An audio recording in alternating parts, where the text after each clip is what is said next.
Eh bien, bonjour à tous. Merci de nous rejoindre pour cette présentation de l'Aventis à l'ENENIS. Alors, c'est un petit peu une première le fait pour nous de faire une présentation en live de console. Donc, soyez un petit peu indulgents. On va essayer de rendre ça le mieux possible.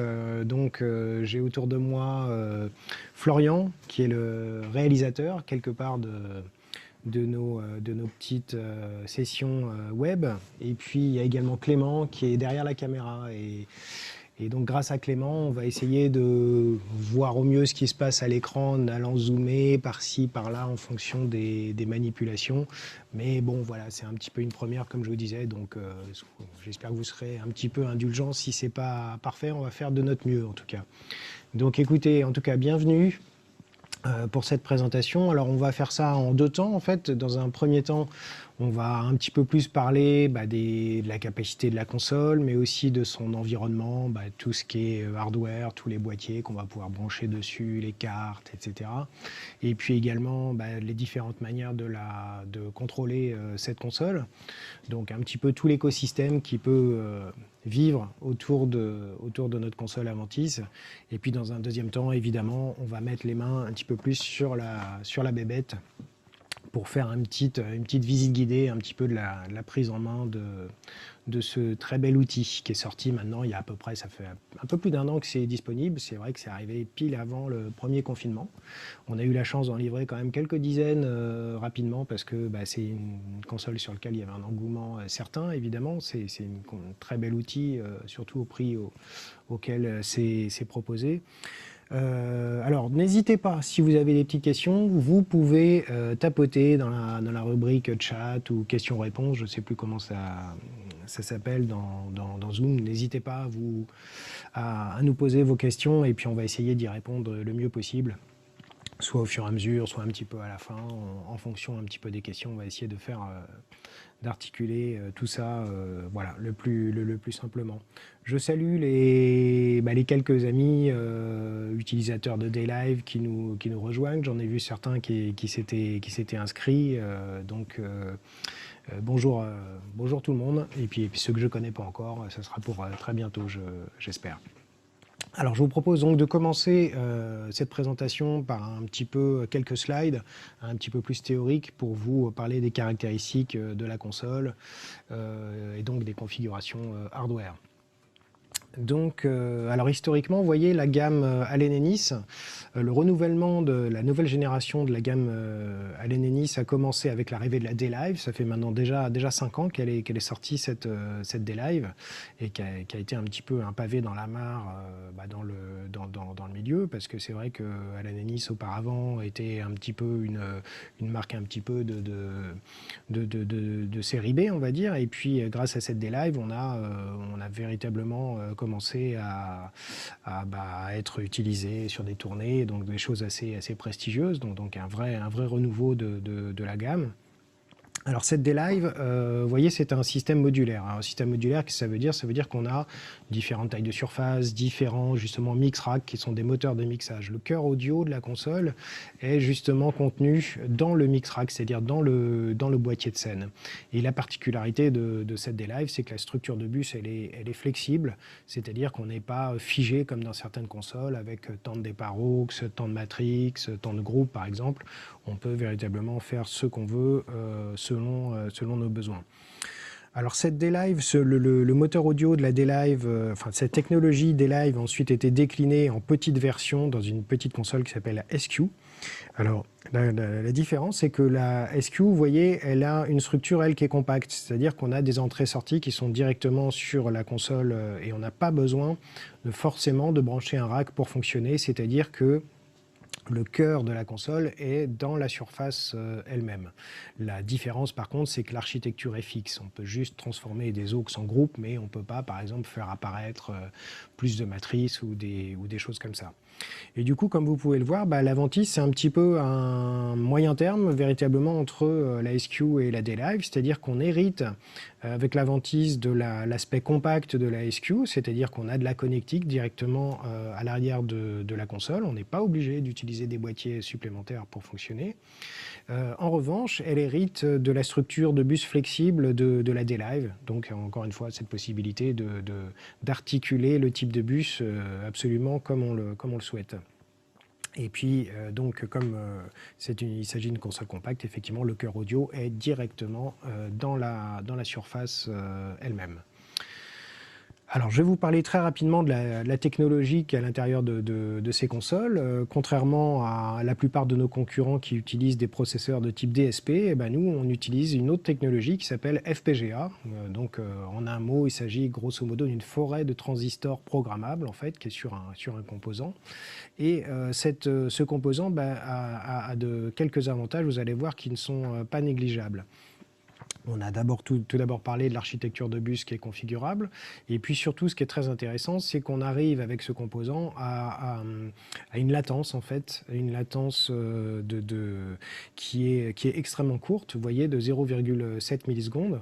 Et ce qui est très intéressant, c'est que cette latence de mixage, elle reste fixe quel que soit le processing que vous allez enclencher dans la console. C'est-à-dire que si vous mettez par exemple tous les égaliseurs d'une tranche et d'un bus en marche, les dynamiques, etc., que vous les enclenchiez ou pas, vous n'allez pas changer le temps de latence de processing de la console. Et ça, c'est extrêmement intéressant parce que ça vous permet, quel que soit, même si vous avez la même modulation qui arrive sur plusieurs tranches de la console et que les processings sont différents, vous allez vous retrouver dans le mix avec quelque chose qui est parfaitement en phase, ce qui n'est pas du tout le cas de la plupart des consoles. Un autre aspect très intéressant, c'est que également cette latence, elle va rester fixe quel que soit le chemin, le trajet en fait de l'audio dans la console. C'est-à-dire que si par exemple une voix micro, vous la envoyez directement vers une sortie, directement vers la dernière sortie possible, une matrice par exemple, ou si au contraire vous la faites transiter à travers un groupe pour faire par exemple de la compression parallèle, ce groupe vous l'envoyez ensuite sur un gauche-droite qui va servir, je ne sais pas, de l'enregistrement ou de la diffusion façade, puis vers une matrix qui va correspondre par exemple à un système d'enceinte particulier supplémentaire, eh bien ces deux trajets qui sont totalement différents, entre le trajet direct entre le départ et l'arrivée et tous les multiples points du deuxième chemin emprunté, eh bien on va avoir une latence qui va se retrouver identique quel que soit le chemin emprunté dans la console. Et ça, encore une fois, c'est une caractéristique très très intéressante, surtout dans cette latence très courte de 0,7 millisecondes. Un dernier aspect, c'est l'aspect sommation de la console. Les circuits de sommation bénéficient d'une très grande résolution. On est en 96 bits fixe, c'est-à-dire qu'on peut faire moduler dans le rouge toutes les voies d'entrée de la console et on ne se retrouvera pas avec un goulot d'étranglement au niveau de la sommation. Et c'est grâce à ça qu'on arrive à maintenir en fait une très forte dynamique en sortie et du coup toute l'information en fait qui se retrouve encodée dans chaque entrée, on la retrouve au bit près en fait dans les sorties, et c'est grâce à ça qu'on n'a pas de phénomène d'écrasement en fait lorsqu'on multiplie le nombre de sources qui arrivent dans le mix. Voilà pour l'aspect cœur audio de la console. Donc maintenant, je vais vous parler un petit peu des capacités. Donc, on dispose donc dans l'Aventis de 64 voix mixables, et ces 64 voix, on va pouvoir les router vers une quarantaine de bus. Vous voyez, 42 bus en réalité, sachant qu'effectivement vous allez utiliser au moins 2 bus pour faire le PFL. Donc en réalité, il vous reste effectivement une quarantaine de bus pour sortir tout ce dont vous avez besoin. Donc 40 bus mono que vous pouvez ensuite appairer bien sûr en stéréo. Donc ça vous permet de faire par exemple 40 départs aux ou une combinaison d'aux, de groupes, de sous-groupes, de matrices, de bus principaux, etc. On dispose également de 12 moteurs d'effets dans cette console. Il y en avait 16 dans la D-Live, il y en a 8 sur une SQ, donc on est pile poil entre les deux. Et puis, on va voir également la possibilité d'utiliser des plugins externes. On va voir ça dans un instant. Alors, un petit mot sur l'aspect physique des choses. Vous voyez que cette Aventis est conditionnée dès qu'on la voit et dès qu'on la touche, on s'aperçoit qu'on a une structure en fait qui nous inspire vraiment confiance, qui est très très rigide, grâce à ce que nos Anglais de chez LNNI s'appellent l'exosquelette, qui renforce extrêmement bien toute la structure de la console et qui lui donne un aspect en plus, un look plutôt très sympa. Alors sur l'aspect face avant maintenant, donc on dispose effectivement de 2 grands écrans de plus de 15 pouces en Full HD, donc évidemment ça contribue énormément à la qualité de l'interface utilisateur. Contrairement à la DLA, vous voyez, on a plus de bandeau de LED en fait sur la partie supérieure, mais au contraire, le bandeau de LED, on va le retrouver sur la partie inférieure, en fait, sous forme de rétroéclairage en fait vers les faders. En effet, c'est la seule partie de la console qui ne dispose pas de son propre éclairage. Vous voyez que tous les autres boutons et rotatifs sont eux-mêmes rétroéclairés en fait, donc il n'y a pas besoin de les éclairer en plus. Alors, on va faire maintenant un petit tour à l'arrière de la console pour voir un petit peu de quoi on dispose effectivement à l'arrière de notre Aventis. Donc tout d'abord, vous pouvez voir ici qu'on a une douzaine d'entrées micro-lignes directement sur la console, également une entrée AES EBU. Et puis en ce qui concerne les sorties, on a une douzaine de XLR, donc 12 signaux lignes analogiques et une paire de sorties AES EBU en standard, avant même de parler des extensions possibles. Alors ces extensions, on va pouvoir les faire de 2 manières. On va utiliser soit le port S-Link, qui est le format, en fait, le réseau propriétaire de chez Allen & Nice. Alors ce S-Link, vous allez voir qu'en réalité, il permet d'endosser différents protocoles de la marque avec différentes technologies, différentes capacités, avec différentes époques aussi de création de des boîtiers compatibles en fait. Et donc ce S-Link, c'est un petit peu le dénominateur commun, il unifie tout ça, il est donc compatible avec tous ces protocoles propriétaires. À côté de ce port S-Link, on a cette fois 2 RJ45, vous voyez, qui s'appellent Network, donc qui vont servir au contrôle en fait de la console. Ça va être des télécommandes physiques, tout ce qui est ordinateur, point d'accès Wi-Fi pour les iPads, etc. On dispose également d'une prise USB qui va nous permettre de brancher par exemple un clavier d'ordinateur pour nommer les tranches, etc., si on ne veut pas le faire à l'écran. Et puis on dispose également de 2 slots. Alors vous voyez que les slots ici, c'est le même format en fait que les cartes utilisées sur la console des lives. Donc on va passer en revue dans un instant un petit peu les différents modèles de cartes disponibles. Ce qu'il faut retenir, c'est que la capacité d'entrée-sortie des slots est de 128 canaux pour chacun d'entre eux, donc ce qui est quand même assez considérable. Également une prise word clock, donc pour synchroniser la console depuis l'extérieur, elle peut être aussi configurée en sortie, c'est-à-dire qu'on peut asservir le reste de l'équipement du studio ou de la régie avec l'horloge de la console. Et maintenant, je vous propose qu'on aille faire un petit tour du côté justement des cartes qu'on va pouvoir insérer dans nos 2 slots.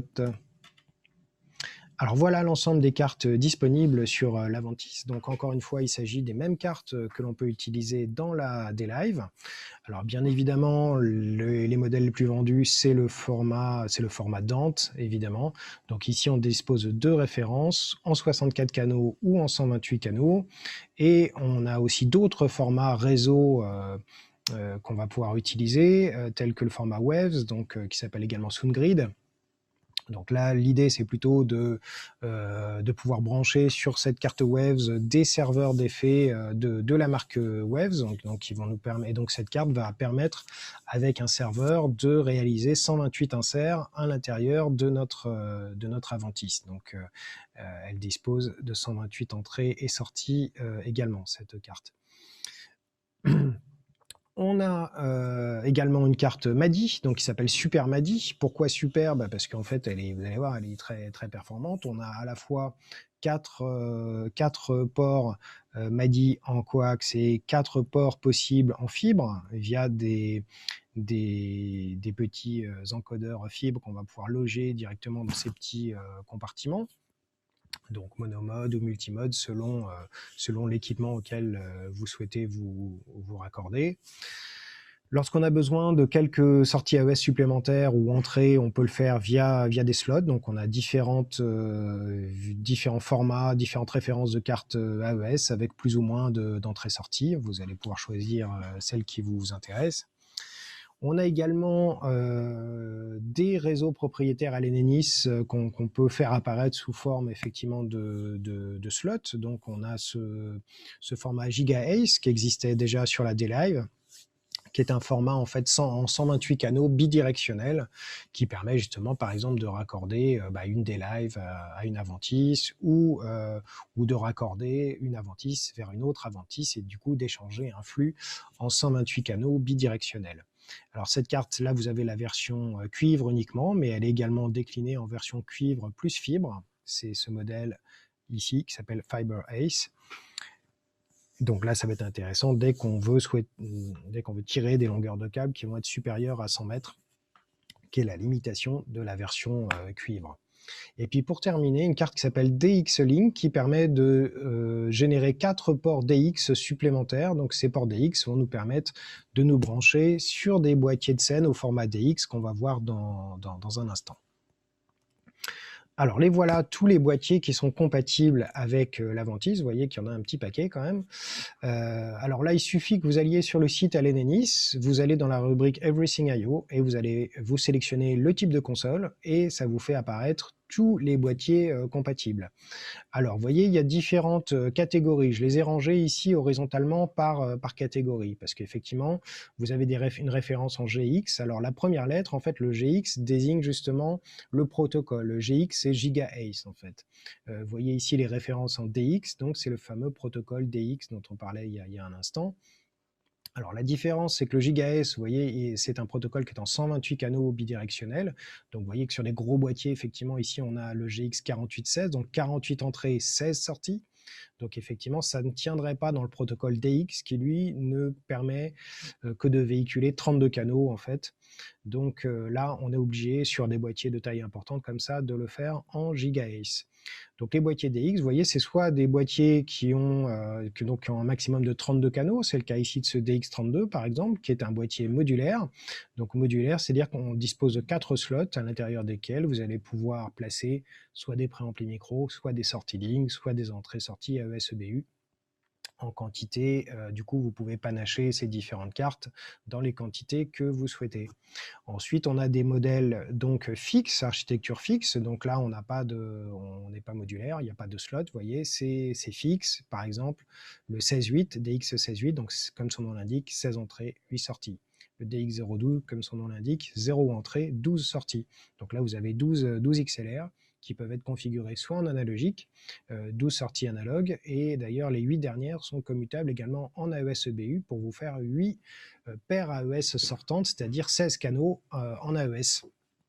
Donc il y a également d'autres variantes telles que le DX16-4 qui est une version installation fixe du DX16. Ici, vous voyez qu'il y a plutôt la forme d'un boîtier de scène qu'on peut brancher d'ailleurs directement derrière le batteur, derrière le clavier pour faire des sous-patchs en numérique sur le plateau. Donc ça, c'est très intéressant.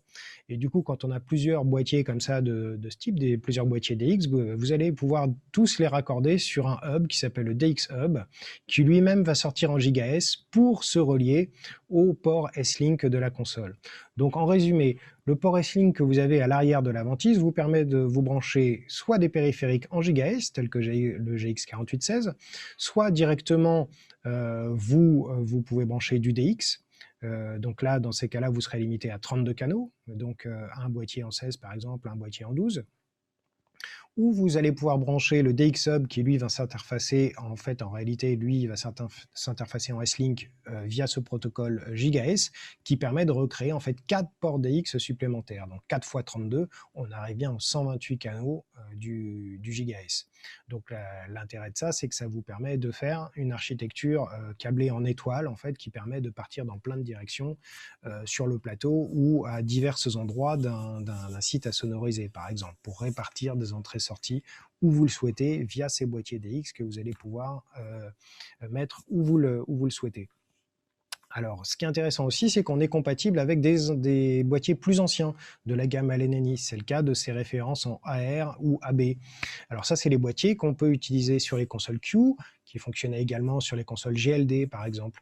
Et donc, tous ces boîtiers-là qui sont disponibles sur les étagères de nos amis prestataires, et bien du coup, ce qui est intéressant, c'est qu'on peut continuer à les utiliser avec directement branchés sur le port S-Link également de notre Aventis. Le seul petit bémol, c'est qu'évidemment, on est là sur des convertisseurs en 48K, qui ne sont, on va dire, pas l'idéal pour fonctionner avec une console à 96K comme l'Aventis. J'ai oublié de vous parler de cette caractéristique importante précédemment lorsqu'on a parlé du moteur audio. La console Aventis fonctionne à 96K en natif et on ne peut pas la downgrader à 48, elle est toujours à 96K.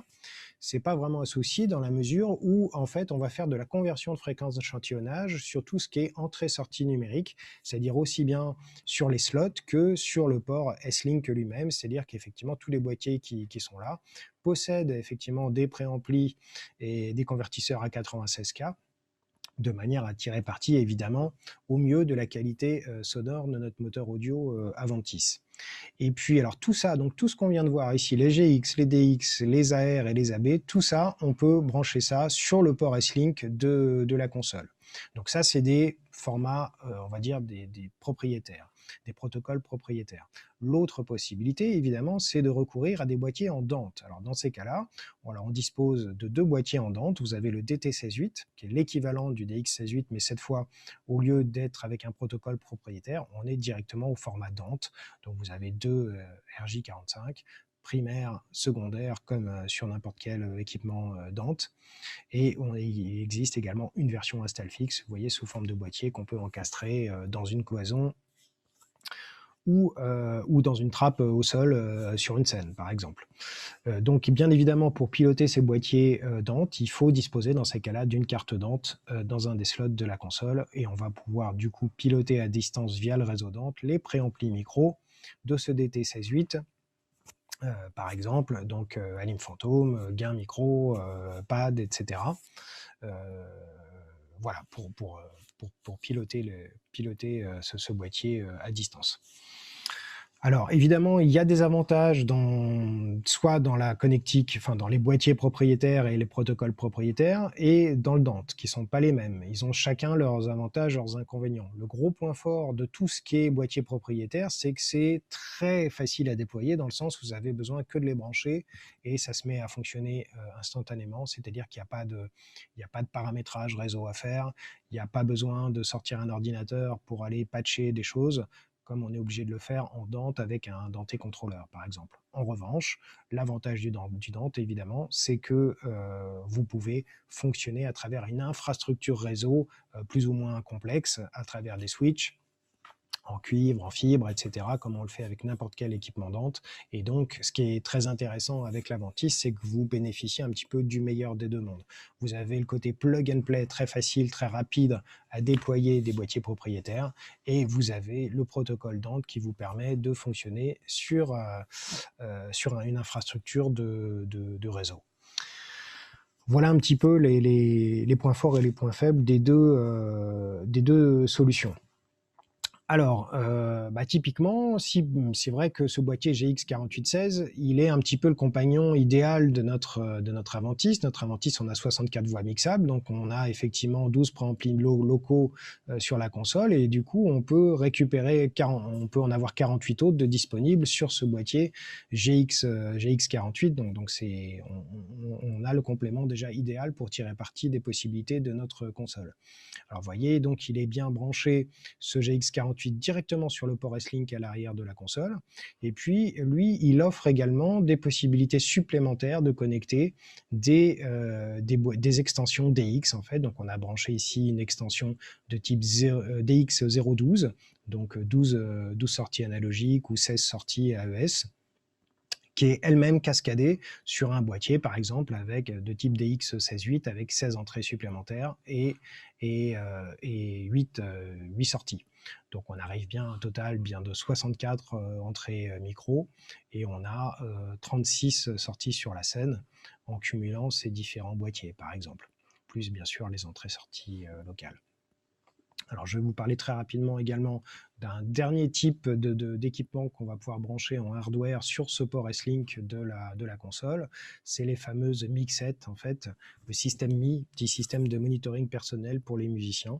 Vous voyez, qui existe sous la forme de petites mixettes comme ça. Donc là, l'idée, c'est de délester l'ingénieur du son justement des moniteurs musiciens, de manière à ce que chaque musicien puisse directement régler son mix sur une petite mixette dédiée dans le casque. Donc là, l'idée, c'est que l'ingénieur du son va envoyer 40 modulations sur ce bus, qui peuvent être des sorties directes de voix, par exemple, donc processées ou pas, et puis par exemple les retours d'effets ou des sous-groupes déjà constitués. Et puis ensuite, sur chacune des consoles, via les 16 boutons qui sont disponibles ici, on va donner accès à 16 ressources qui peuvent être des prémix parmi les 40 modulations générées par l'ingénieur du son. Et ensuite, en niveau et en panne, chaque musicien dans son casque va faire sa sauce pour, voilà, de manière à ce que ça lui convienne parfaitement.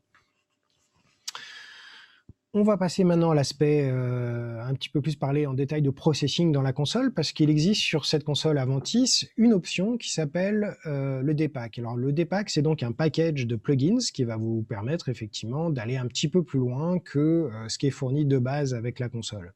Alors, notamment, vous allez trouver dans ce DPAC, en fait, des processeurs de dynamique qui s'appellent le DIN8. Alors, le DIN8, il est apparu sur la D-Live. Vous en avez 64 sur une D-Live. Et ces processeurs de dynamique, ce DIN8, en fait, est composé d'un compresseur 4 bandes et d'un EQ dynamique 4 bandes. Cet ensemble-là constitue un DIN8. Et donc, vous avez la possibilité d'en ouvrir 16 simultanément en les insérant, en fait, soit sur les voies d'entrée, soit sur les bus de la console. Alors, la console, elle est fournie avec des compresseurs de base, bien sûr, à détection RMS, à détection PIC, etc. Et vous allez, grâce au DPAC, pouvoir également récupérer des émulations de machines vintage, qui sont également issus de la D-Live. Donc vous allez pouvoir par exemple récupérer des DBX, version moderne, version vintage, des compresseurs opto, des compresseurs très typés à l'inverse pour par exemple faire de la compression parallèle, des 1176, des LA2A, des choses comme ça, donc des compresseurs, chacun avec sa personnalité en fonction de la modulation que vous allez avoir sur la voix. Vous allez pouvoir choisir le type de compresseur que vous souhaitez. Et ce qui est vraiment très intéressant sur cette architecture de console, c'est que, encore une fois, que vous utilisiez les compresseurs de base ou les plugins qui sont là, vous ne changez pas votre latence de processing dans la voix. Et donc ça, c'est une des seules consoles, je pense, peut-être même la seule sur le marché qui permet de faire ça. C'est vraiment une caractéristique extrêmement intéressante. Vous allez également disposer d'émulation de préampli micro pour générer des harmoniques en entrée de tranche. Vous en avez un qui est fourni gratuitement dans la console, et là vous allez pouvoir accéder à ce Dual Stage Valve ici, qui est une émulation d'une machine qui s'appelle le Culture Vulture, par exemple.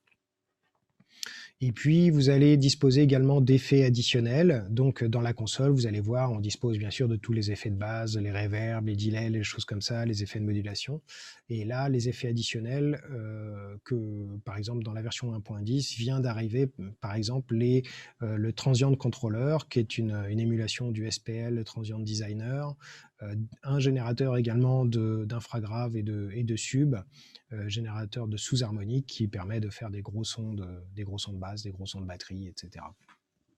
Voilà un petit peu le principe du DPAC. Donc, ce qui est intéressant, c'est que le DPAC, vous l'achetez en option avec la console, ou vous pouvez le rajouter après le cas échéant si vous manquez un petit peu de budget au départ.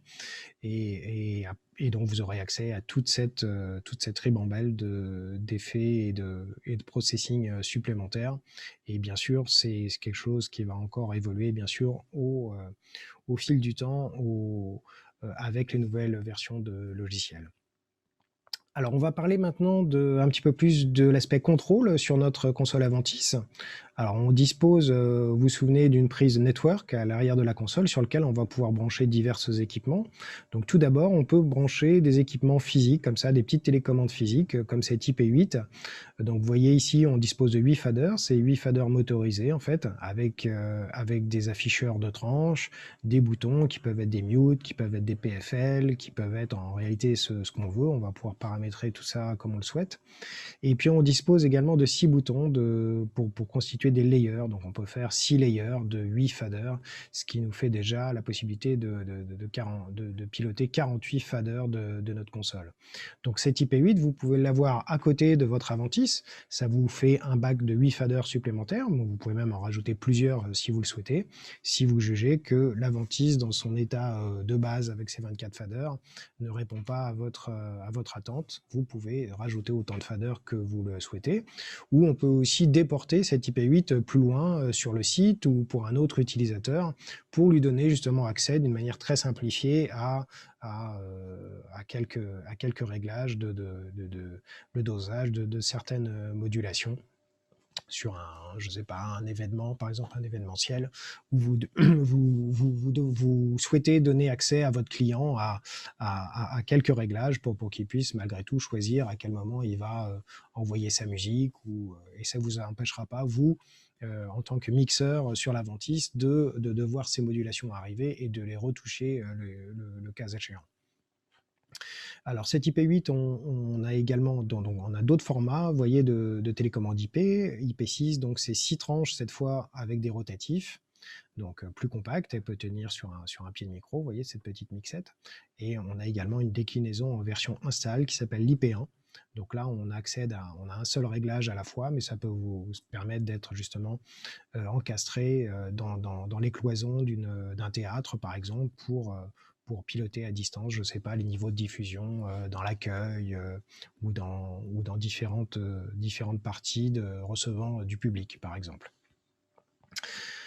Alors, c'est pas fini. En termes de contrôle, on a justement l'application qui s'appelle Aventis Director qui vient d'arriver, donc avec la version 1.10 du firmware de la console.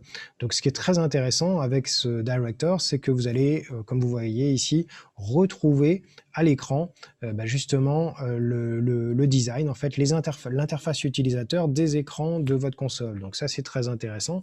Ça va notamment permettre aux intermittents, aux techniciens de télécharger cette application gratuitement et de se familiariser du coup avec l'outil, donc en offline, c'est-à-dire sans être connecté sur la console. Donc ça vous permet de préconfigurer tout votre show à l'avance.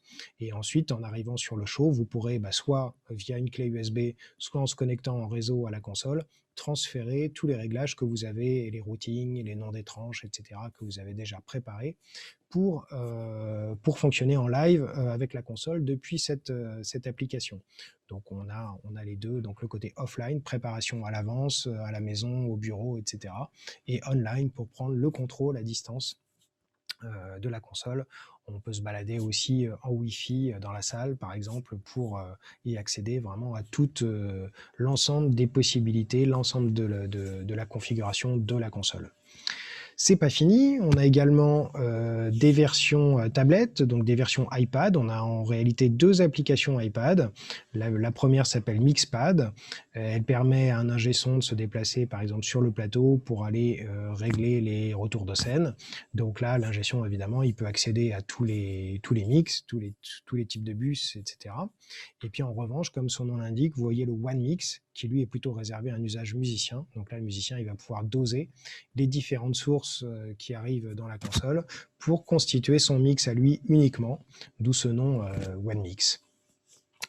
Voilà pour la partie, on va dire, descriptif, hardware, capacité de la console et environnement. Vous voyez qu'on a beaucoup de choses en termes de contrôle, en termes d'écosystème qu'on peut faire avec cette console. Alors, est-ce que vous avez déjà des questions? Florian, dis-moi ça. Merci Bruno.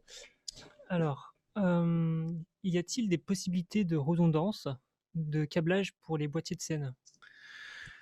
Alors, c'est une très bonne question. Vous avez vu, je vais repartir sur une vue précédente lorsqu'on détaillait un petit peu justement l'arrière de la console, voilà. Vous avez vu qu'effectivement, cette connectique S-Link, on n'a qu'un seul câble. Ici, basiquement, pour nous relier avec les différents boîtiers qu'on avait détaillés ici, les boîtiers DX, etc. Effectivement, on n'a qu'un seul câble. Donc là, on va dire que basiquement, on n'a pas de redondance. Mais il y a des petites astuces, c'est-à-dire qu'on va pouvoir, par exemple, aller piocher dans d'autres cartes disponibles, telles que par exemple cette carte GigaS. Alors si on met une carte GigaS comme ça, vous voyez, dans un slot de la console, on dispose cette fois de deux connecteurs A et B. Et donc la redondance, on va pouvoir la faire par ici.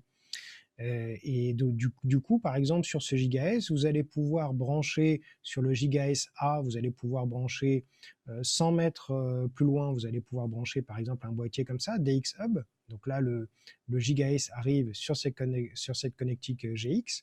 Et puis, du coup, on va pouvoir en brancher un sur le port A du slot GigaS et un deuxième DX Hub sur le port B de notre carte GigaS pour constituer la redondance. Et ensuite, du coup, chacun de ces DX Hub contiendra une version, on va dire primaire, et une version secondaire de la connectique DX qu'on pourra ensuite router vers, par exemple, ce boîtier DX168 qui contient donc là, on a la possibilité, lui, de le basculer en mode redondant, c'est-à-dire d'utiliser ces deux connecteurs, par exemple, pour faire de la redondance. Voilà comment on peut faire. Donc ça, c'est une possibilité.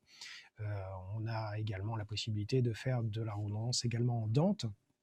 On a vu que nos cartes Dante, vous voyez, on a un primaire, un secondaire. Donc là, on constitue déjà un système redondant et qu'on va pouvoir, si on utilise par exemple notre boîtier DT168, donc là, pareil, on aura la possibilité, comme beaucoup d'équipements Dante, de le commuter en mode switch ou en mode redondé pour, voilà, pour avoir de la redondance de câblage. D'autres questions sur le hardware ou... Alors, j'ai une question sur les Mixette Mi. Ouais. Est-ce qu'elles sont alimentées en PoE? Alors, les Mi, vous avez deux possibilités avec les boîtiers Mi. Effectivement, là, je vous ai montré en fait ce Mi Hub en fait. Alors là, effectivement, c'est ce hub qui alimente directement chacune des mixettes en PoE, effectivement. Mais donc voilà, c'est une possibilité, sachant que alors si vous n'utilisez pas ce boîtier, ce hub en fait, donc dans ces cas-là, ça veut dire que vous allez avoir la connectique S-Link qui va arriver sur la première mixette et via le deuxième connecteur réseau dont on dispose à l'arrière de cette mixette, vous allez pouvoir comme ça vous désenchaîner sur plusieurs mixettes, mais dans ces cas-là, vous n'aurez pas la possibilité d'alimenter les mixettes par le bus. Vous serez contraint effectivement d'utiliser des blocs secteurs sur chacune de ces mixettes. Donc la meilleure solution, c'est d'utiliser effectivement un hub pour alimenter en PoE chacune des mixettes, effectivement. Une autre question, enfin une question sur l'application sur iPad. Oui. Est-ce qu'elle permet de télécommander, enfin de piloter toutes les fonctions de la console? Par exemple, le réglage des plugins. Alors, en ce qui concerne les applications sur les tablettes, non, ça ne permet pas d'accéder à toutes les fonctionnalités de la console, effectivement. Vous allez accéder en fait à tout ce qui est véritablement mixage, c'est-à-dire tout ce qui va être effectivement n'importe quel fader, n'importe quel envoi vers n'importe quel bus, les mutes, bien sûr tout le processing de tranche. En ce qui concerne les plugins, vous allez les voir, vous avez la possibilité de les contrôler. Donc la limite ne se situe pas au niveau des plugins. Les plugins, vous allez pouvoir les contrôler dans la tablette. En revanche, c'est tout ce qui va être fonction, on va dire, de configuration, véritablement de la structure de la console, etc., les routings avancés, les choses comme ça, que vous n'allez pas pouvoir contrôler avec l'appli. C'est une appli de mixage, c'est pas une appli de configuration de la console. En revanche, l'application Director qu'on a vu qui vient de sortir, elle permet d'accéder véritablement à 100% des réglages de la console. Donc vous pouvez le faire via cette application Director en Wi-Fi par exemple, si vous souhaitez accéder à vraiment les fonctions de configuration de la console. D'accord. Une dernière question. par rapport au processing deep, comment cela se configure? Cela occupe-t-il les moteurs d'effet? Alors, très bonne question. En fait, non. Dieu merci, vous n'allez pas manger les effets de la console pour insérer des plugins deep. Je vais vous montrer ici très brièvement. On va basculer sur la console. Clément, c'est bon pour toi? Alors, je vous montre ici, par exemple, les moteurs d'effets de la console. Donc, on a vu qu'on avait 12 moteurs d'effets. Vous voyez, je vous les fais défiler ici de 1 à 12. Donc là, j'ai par exemple 3 reverbs, des delays, une chambre d'écho, des doubleurs, des effets de modulation, des chorus, des DSR, etc. Donc ça, c'est 12 effets. Ils coexistent, en fait, ils ne sont pas utilisés. Alors effectivement, je comprends votre question, c'est parce qu'effectivement, ce n'est pas le cas sur la SQ. Sur la SQ, on utilise les moteurs d'effets pour faire tourner les plugins que l'on acquiert sous forme de licence. Là, ce n'est pas du tout le cas, c'est-à-dire qu'on ne va pas piocher dans ces moteurs d'effets. Vous voyez qu'ici, sur le premier écran, j'ai mes processing de tranches et j'ai ici des différents effets, par exemple, de compression qui sont utilisés. Si je clique, alors ça, c'est la compression de base, vous voyez, la compression RMS. Mais ici, sur la tranche d'à côté, j'ai par exemple ouvert un DBX. Ici, j'ai ouvert un LA2A. Ici, un Mighty, etc. Et ça, vous voyez que c'est directement dans le processing de tranche à la place des compressions de base de la console. Vous voyez, donc ça ne vient pas empiéter sur les effets. Donc vous disposez véritablement de la possibilité d'avoir 64 du coup compresseurs qui sont des compresseurs vintage sur vos 64 voies d'entrée de la console, mais aussi sur tous les bus de sortie. Donc vous voyez ici par exemple mon gauche-droite ou une matrice que j'ai ici. Sur ma matrice, j'ai la possibilité d'aller chercher également des modèles de compresseurs. J'ai ici mon compresseur de base à détection RMS, mais je peux aller chercher par exemple un 1176 et l'insérer sur mon bus, par exemple. Ok, du coup, pour rebondir sur ça, et pour les EQ dynamiques aussi? Alors les EQ dynamiques, c'est différent. Les EQ dynamiques, là, on dispose effectivement des fameux DIN8. Alors les DIN8, vous voyez, j'en ai inséré un ici, par exemple, sur cette tranche. Donc si je clique dedans, donc ce DIN8, il est composé effectivement d'un compresseur 4 bandes. Donc je clique ici dans la partie compression 4 bandes, et vous voyez, je dispose de mes réglages, mes 4 bandes de fréquences. Donc je peux choisir mes fréquences de coupure, je peux ajuster bien sûr mon seuil pour la bande concernée. Si je suis sur la bande, donc du coup bas médium, donc le seuil, le ratio et le gain de sortie qui correspond à cette bande-là. Vous voyez, donc j'ai ça 4 fois. Et puis j'ai également mon EQ dynamique 4 bandes. Donc là, c'est pareil, je peux régler son niveau, soit en atténuation, soit du gain, soit de l'atténuation, avec effectivement un seuil de déclenchement ajustable, une largeur de bande. Donc voilà, ça c'est ce qui constitue un DIN8, c'est 2 couches de réglage. Donc la partie compression 4 bandes et la partie EQ dynamique 4 bandes. Donc ça c'est un DIN8. Et donc dans le package DIPAC, vous avez la possibilité d'utiliser 16 de ces processeurs de dynamique DIN8. Donc vous n'avez pas en standard dans la console, si vous n'avez pas le pack de plugins. Voilà, donc ça n'utilise toujours pas de moteur d'effet de la console. Vous disposez toujours de vos 12 effets stéréo dont on a parlé précédemment.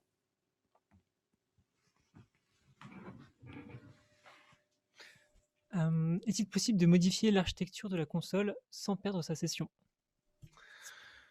Alors, oui et non, c'est-à-dire que effectivement, la configuration des bus de la console, je vais vous la montrer très rapidement, c'est une des premières actions que vous pouvez être amené à faire lorsque vous arrivez sur une Aventis. Donc ça se passe effectivement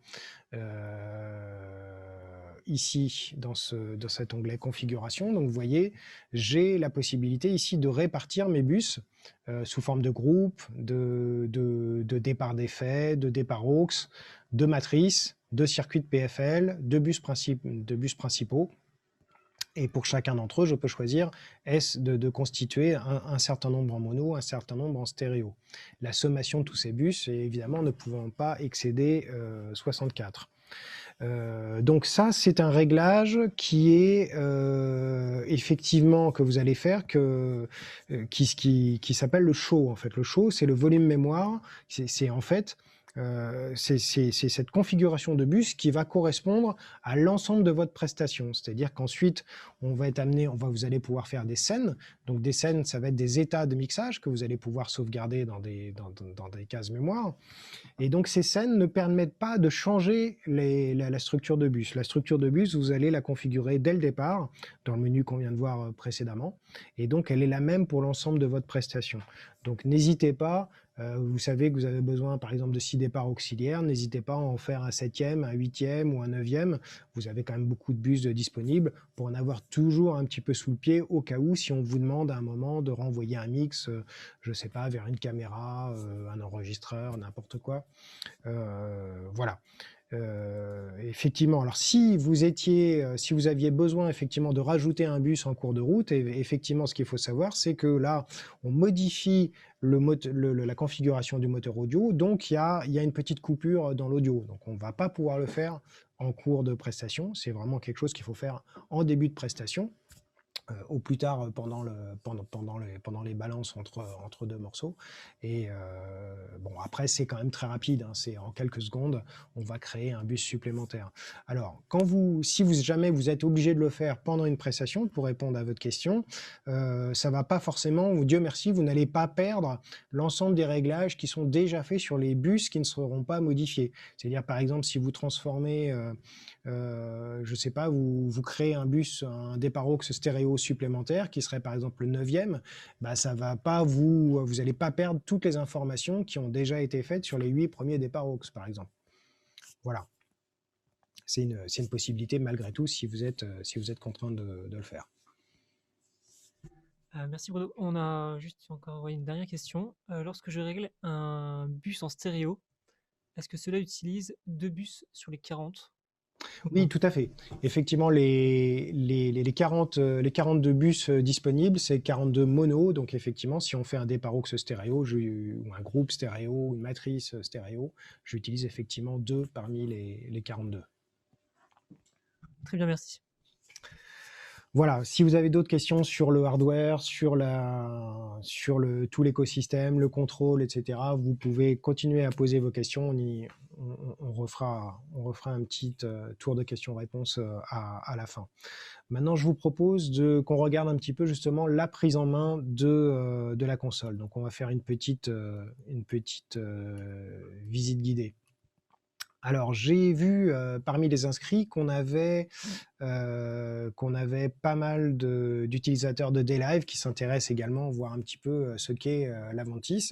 Donc effectivement, je vais faire un petit parallèle avec la DLive parce qu'effectivement, vous allez voir que bien sûr, tout le processing de l'Aventis, il est quand même tiré en grande partie, on va dire à 95% du moteur DLive. Donc vous allez voir qu'il y a de grandes similitudes dans le logiciel et aussi des petites nuances parce que vous voyez que physiquement, on n'est quand même pas, l'interface est quand même pas designée exactement de la même manière. Vous vous souvenez, sur la DLive, on a 2 écrans sur les plus grosses surfaces en tout cas, avec chacun un rôle précis. C'est-à-dire qu'à gauche, on a la partie processing et à droite, on va retrouver plutôt tout ce qui est configuration, le patch, la gestion des scènes, etc. Là, c'est un petit peu différent. Sur nos 2 écrans, vous voyez qu'on dispose dans la colonne de gauche en fait, de l'ensemble des vues, l'ensemble des... en fait, cette arborescence, on va la retrouver aussi bien à gauche et à droite. Donc ça veut dire qu'on va pouvoir, par exemple, afficher à gauche du processing, de ce qu'on a sélectionné ici avec la touche Select, comme ceci. Alors, vous voyez, ça, c'est une des différences qu'on a par rapport à DLive. Sur DLive, on avait un bouton Select, en fait, directement dans la tranche. Ici, on appuie ce bouton Select, on va directement faire le Select à l'écran, comme ceci. Et donc là, par exemple, on va effectivement afficher le processing ici de l'égalisation, par exemple. Et ici, à droite, je peux afficher ce que je veux. Ça peut être effectivement le patch, ça peut être des effets, mais ça peut être aussi du processing. Et ce processing, il va concerner, par exemple, ce que je vais sélectionner ici sur cet écran de droite. Donc, ce qui est intéressant, c'est que on peut du coup avoir 2 vues processing pour chacun des écrans. Voilà, c'est un petit peu le côté intéressant. Alors, et puis évidemment, on perd un petit peu tous les rotatifs, donc les accès directs qu'on avait sur l'écran gauche de DLive, mais vous allez voir ils ont essayé de remédier à ça avec de diverses manières. On va voir ça dans un instant. Alors, en ce qui concerne donc nos bacs de faders, donc on dispose de 2 bacs de 12, donc 24 faders, chacun avec les layers, donc qui sont labellisés A, B, C, D, E, F. Ça, c'est véritablement comme sur une DLive. Donc, on va pouvoir constituer en fait nos couches de fader comme on le souhaite. Ici, sur la partie gauche, j'ai plutôt, dans un premier temps, mes voies d'entrée, par exemple. Ici, sur la partie droite, j'ai plutôt tout ce qui est master, généraux, d'envoi, etc. Et puis, je peux me balader comme ça dans mes différentes couches. Et puis surtout, je vais pouvoir moi-même les constituer librement. C'est-à-dire que là, on a une assignation qui est totalement customisable. Par exemple, ici, si je vais sur la dernière vue qui est ici, ici, je vais aller dans la partie Setup et je vais ouvrir effectivement dans la partie Control un onglet qui s'appelle Strip Assign.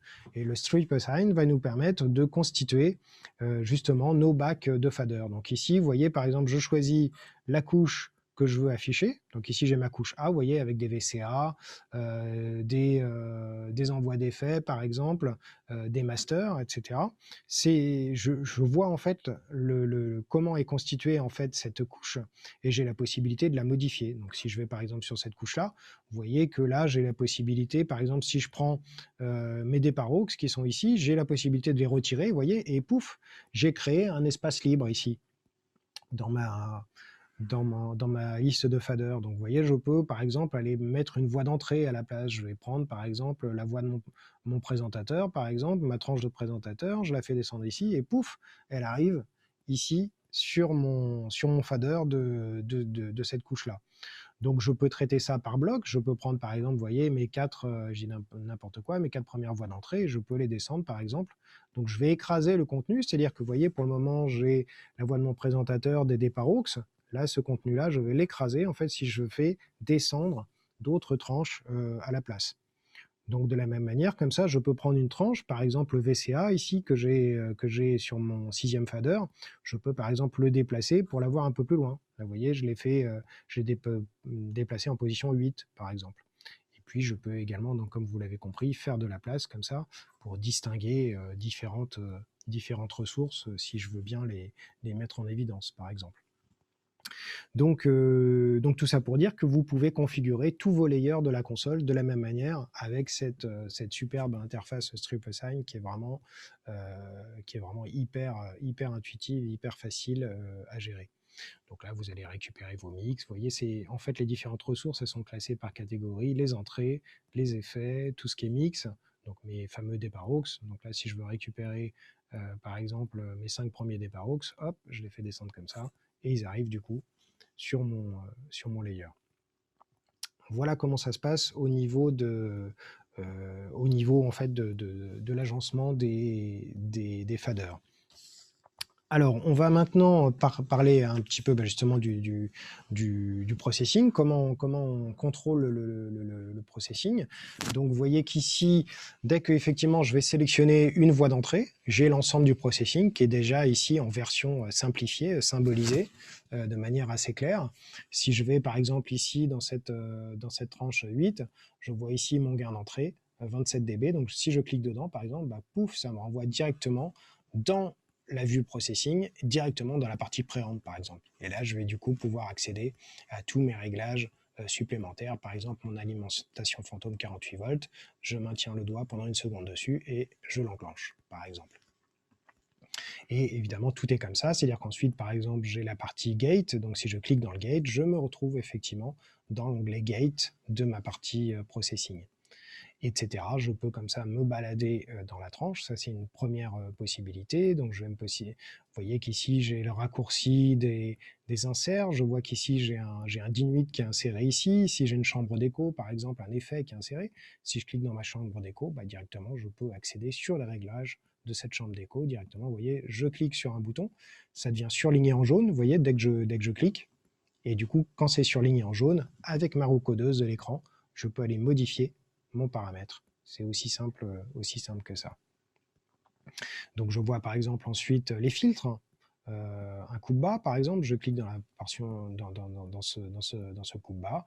Là, j'ai la possibilité effectivement de régler sa fréquence, encore une fois en cliquant, en tournant, ou directement sur l'interface graphiquement, comme ceci, avec l'écran tactile. Si je veux enclencher par exemple le passe-bas également, je l'enclenche comme ceci et je peux le ramener comme ceci pour réduire la bande passante dans l'aigu, par exemple. Et là, du coup, vous voyez que le raccourci de ma partie filtrage, elle est ici, le coup bas et le passe bas. Donc, même manière ici pour les paramétriques, je clique dedans. Donc là, j'ai possibilité de prendre la main directement sur mon paramétrique, soit graphiquement, gain, atténuation, largeur de bande, comme ceci.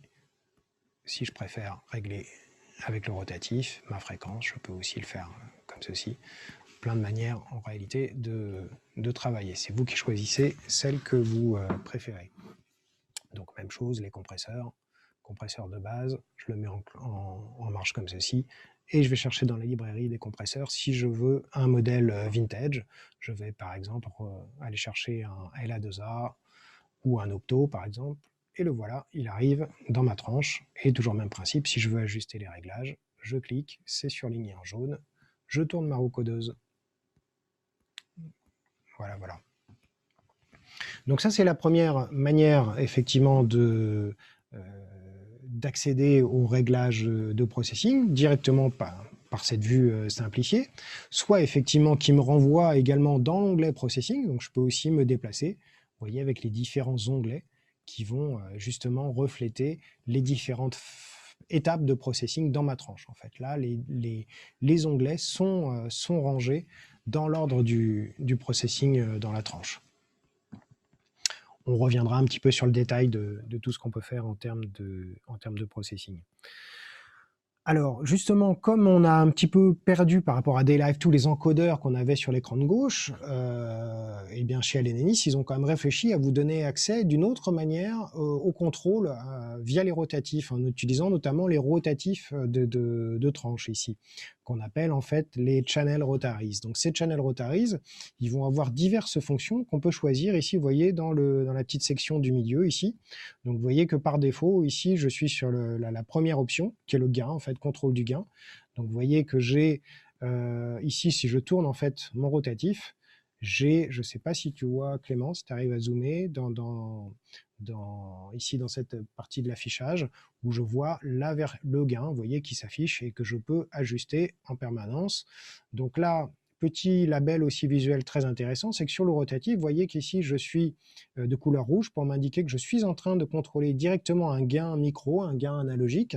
En revanche, ici, vous voyez que sur cette tranche-là, par exemple, j'ai plutôt un rappel visuel qui est jaune pour m'indiquer que je suis en fait avec une source numérique. Et du coup, je n'ai pas accès à un gain, comme ici, mais j'ai accès à un trim. Donc le trim, on va voir ici qu'on peut travailler dans une plage de plus ou moins 24 dB. Donc ça veut dire qu'on est sur une source numérique. Ça peut être par exemple un signal qui arrive du Dante ou qui arrive en AES-EBU par exemple. Donc ce qui est très intéressant, c'est qu'on voit tout de suite sur quel type de ressources on est affecté grâce aux couleurs qui sont ici. Deuxième possibilité, à la place justement des réglages de gain, j'ai les panoramiques. Donc les panoramiques, en fait, mon rotatif se transforme en contrôle de panoramique pour la tranche concernée. Donc vous voyez ici, pan, soit dans les valeurs de gauche, soit dans les valeurs de droite, par exemple. Ensuite, Sends, ça va nous permettre effectivement d'avoir sur les rotatifs les envois en fait sur les mix sélectionnés. Alors ça, on va y revenir dans un instant, lorsqu'on va passer en revue les différentes manières d'accéder au mixage. Et puis, vous voyez, on a ensuite 3 presets, un bouton 1, 2, 3, qu'on va pouvoir là personnaliser. C'est nous qui allons choisir quel type de contrôle on souhaite avoir sur ces 3 boutons. Alors, vous voyez que ici, par exemple, si j'enclenche le bouton numéro 1, qu'est-ce que j'ai fait? Si, par exemple, je vais chercher cette tranche-là donc en select, et bien du coup, en enclenchant, vous voyez, en appuyant sur ce bouton 1, j'ai une sous-couche qui apparaît. J'ai toujours ici ma tranche 9, on voit bien qu'elle est sélectionnée en select. Et puis là, vous voyez que j'accède avec cette option 1 à mes 4 réglages de paramétrique. Donc chacun avec ses 3 boutons, avec effectivement le contrôle de gain. Donc là, vous voyez que pour la tranche sélectionnée à l'écran, vous voyez ce qui se passe. Là, j'ai effectivement du gain ou de l'atténuation sur ma bande au médium en fait, de paramétrique. La largeur de bande, si je vous la montre comme ça, vous allez mieux voir, et avec la fréquence également qui est réglable. Donc vous voyez, c'est une autre manière voilà, on n'est pas obligé effectivement d'aller cliquer ici ou d'aller dans l'onglet Processing. On a également directement des rotatifs qui font la même chose. En 2, par exemple, je vais avoir accès au réglage, voyez, de la fréquence du coupe-bas. Je ne sais pas si vous voyez ici, tu arrives à voir, Clément. Donc ici, la fréquence sur ce coupe-bas, 366, je vais pouvoir la faire glisser un peu plus vers le bas. Donc on voit bien ce qui se passe ici au niveau dans la vue en fait, du filtre. On a un aperçu, voilà, par exemple. Et puis en position 3, par exemple, je vais avoir le contrôle de mes dynamiques, à savoir en bleu tous les paramètres du gate, à savoir le seuil, la profondeur du gate, et puis ici, vous voyez même le in et out, je vais pouvoir l'activer directement ici à l'écran. Du coup, lorsque je change ici ma profondeur de gate, vous voyez, j'ai même ici le petit histogramme de 12 secondes de la fermeture de mon gate qui s'affiche. Histogramme qu'on peut retrouver dans la partie gate elle-même, bien sûr, du processing. Et puis là, lorsque je suis sur, là je suis par exemple sur une tranche où j'ai un LA2A comme type de compresseur, donc là j'ai effectivement les différents paramètres qui correspondent à mon LA2A. Si j'étais sur un CST, vous voyez d'autres inscriptions, d'autres paramètres en fait qui correspondent au réglage propre de ce modèle de compresseur. Donc voilà, vous voyez que ces 3 accès ici, là vous pouvez les paramétrer vous-même pour aller choisir justement quel est le type de paramètres que vous souhaitez contrôler avec les rotatifs de tranche. Mais vous voyez que déjà à la base on a quelque chose de très intéressant. Donc ça c'est ce qu'on appelle les channel rotaries. Donc ils ont conservé également 3 encodeurs rotatifs qui sont à droite de l'écran. Donc ceux-là, pareil, on va pouvoir configurer qu'est-ce que l'on veut avoir dessus. Donc il suffit que je tourne un rotatif pour voir justement le paramètre s'afficher quelques secondes, où j'ai la possibilité de basculer avec ce bouton View ici de manière à afficher préalablement, avant de tourner le rotatif, la valeur déjà en service. Donc vous voyez par exemple ici, j'ai sélectionné effectivement mes paramètres de compresseur, par exemple le ratio, le seuil et le gain de sortie du compresseur. Et ensuite, il suffit que je sélectionne avec mon select une tranche, et vous voyez qu'en fonction du type de compresseur, j'ai plus ou moins soit les 3 réglages, soit que 2 en fonction du type en fait de modèle utilisé.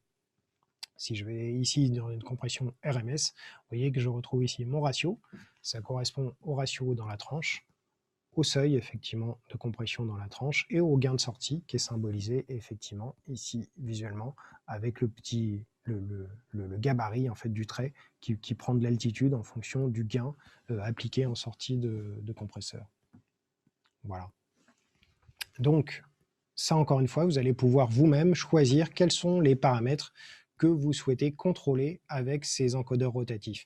Et vous allez pouvoir le faire aussi bien sur l'écran de gauche que sur l'écran de droite. Ici, par exemple, à droite, j'ai fait un autre type de réglage où je vais directement faire des envois, en fait, par exemple, qui sont fixes cette fois, ils ne sont pas tributaires du select de tranche, en fait. J'envoie directement, par exemple, la voix de mon chanteur vers l'effet reverb, vers l'effet délai, vers l'effet chambre d'écho, par exemple. Donc ça, vous voyez, je l'ai fait de manière fixe, justement, à ce que ça ne bouge plus et que ça soit toujours, que je l'ai toujours sous la main pendant l'ensemble du concert. Vous voyez le type de choses qu'on peut faire. Donc tout ça, vous avez une liste qui vous permet de choisir quels paramètres vous voulez contrôler avec ce rotatif. Donc ceux-là, on les appelle les custom rotaries pour l'écran de gauche et pour l'écran de droite. Alors, on va parler justement maintenant des différentes manières de mixer avec la console. Alors là, les différentes manières de mixer, la première, en fait, il s'agit d'utiliser justement les boutons mix. Le bouton bleu ici qu'on voit rétro-éclairé. Donc là, pour l'instant, je suis en mix sur mon bus principal, le LR, qui s'appelle également le stéréo main. Alors, dès que j'ai celui-ci qui est enclenché, dès que j'ai un bus en fait de sélectionner en mix, j'ai son nom qui apparaît, vous ne pouvez pas vous tromper, et vous voyez ici, en haut à droite de chacun des écrans, c'est le circuit de mix actuellement sélectionné. Ce qui veut dire que ici, quand je bouge mes faders, j'envoie plus ou moins de modulation dans ce bus principal. Donc si je sélectionne un autre bus, par exemple, je vais chercher mes départ aux, par exemple, l'aux 20 par exemple, en stéréo, je enclenche son mix, donc vous voyez, ça a flippé mes faders. Vous voyez, je refais le geste, ça flippe mes faders. Donc ça, c'est comme sur n'importe quelle console. On est en flip to fader. Et donc là, évidemment, je vais pouvoir envoyer plus ou moins, rajuster mon mix dans ce circuit-là. Puis je peux passer au suivant, l'aux 2 par exemple, l'aux 3, etc. Ajuster mon mix, et puis revenir aux 2, aux 1. Et puis il suffit que je relâche le bouton mix, vous allez voir. Donc là, je suis dans l'aux 1 sélectionné, donc c'est bien lui qui apparaît, dont le nom apparaît ici en haut à droite. Dès que je relâche le bouton mix, pouf, je rebascule sur ma vue principale, mon bus gauche-droite. Donc ça, évidemment, c'est la manière la plus élémentaire d'aller chercher un mix pour basculer mes faders dans ce mix.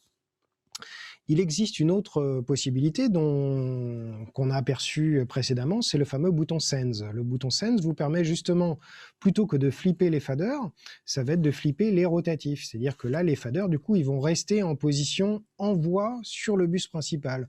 Donc ça, c'est très intéressant si vous faites les retours depuis la façade.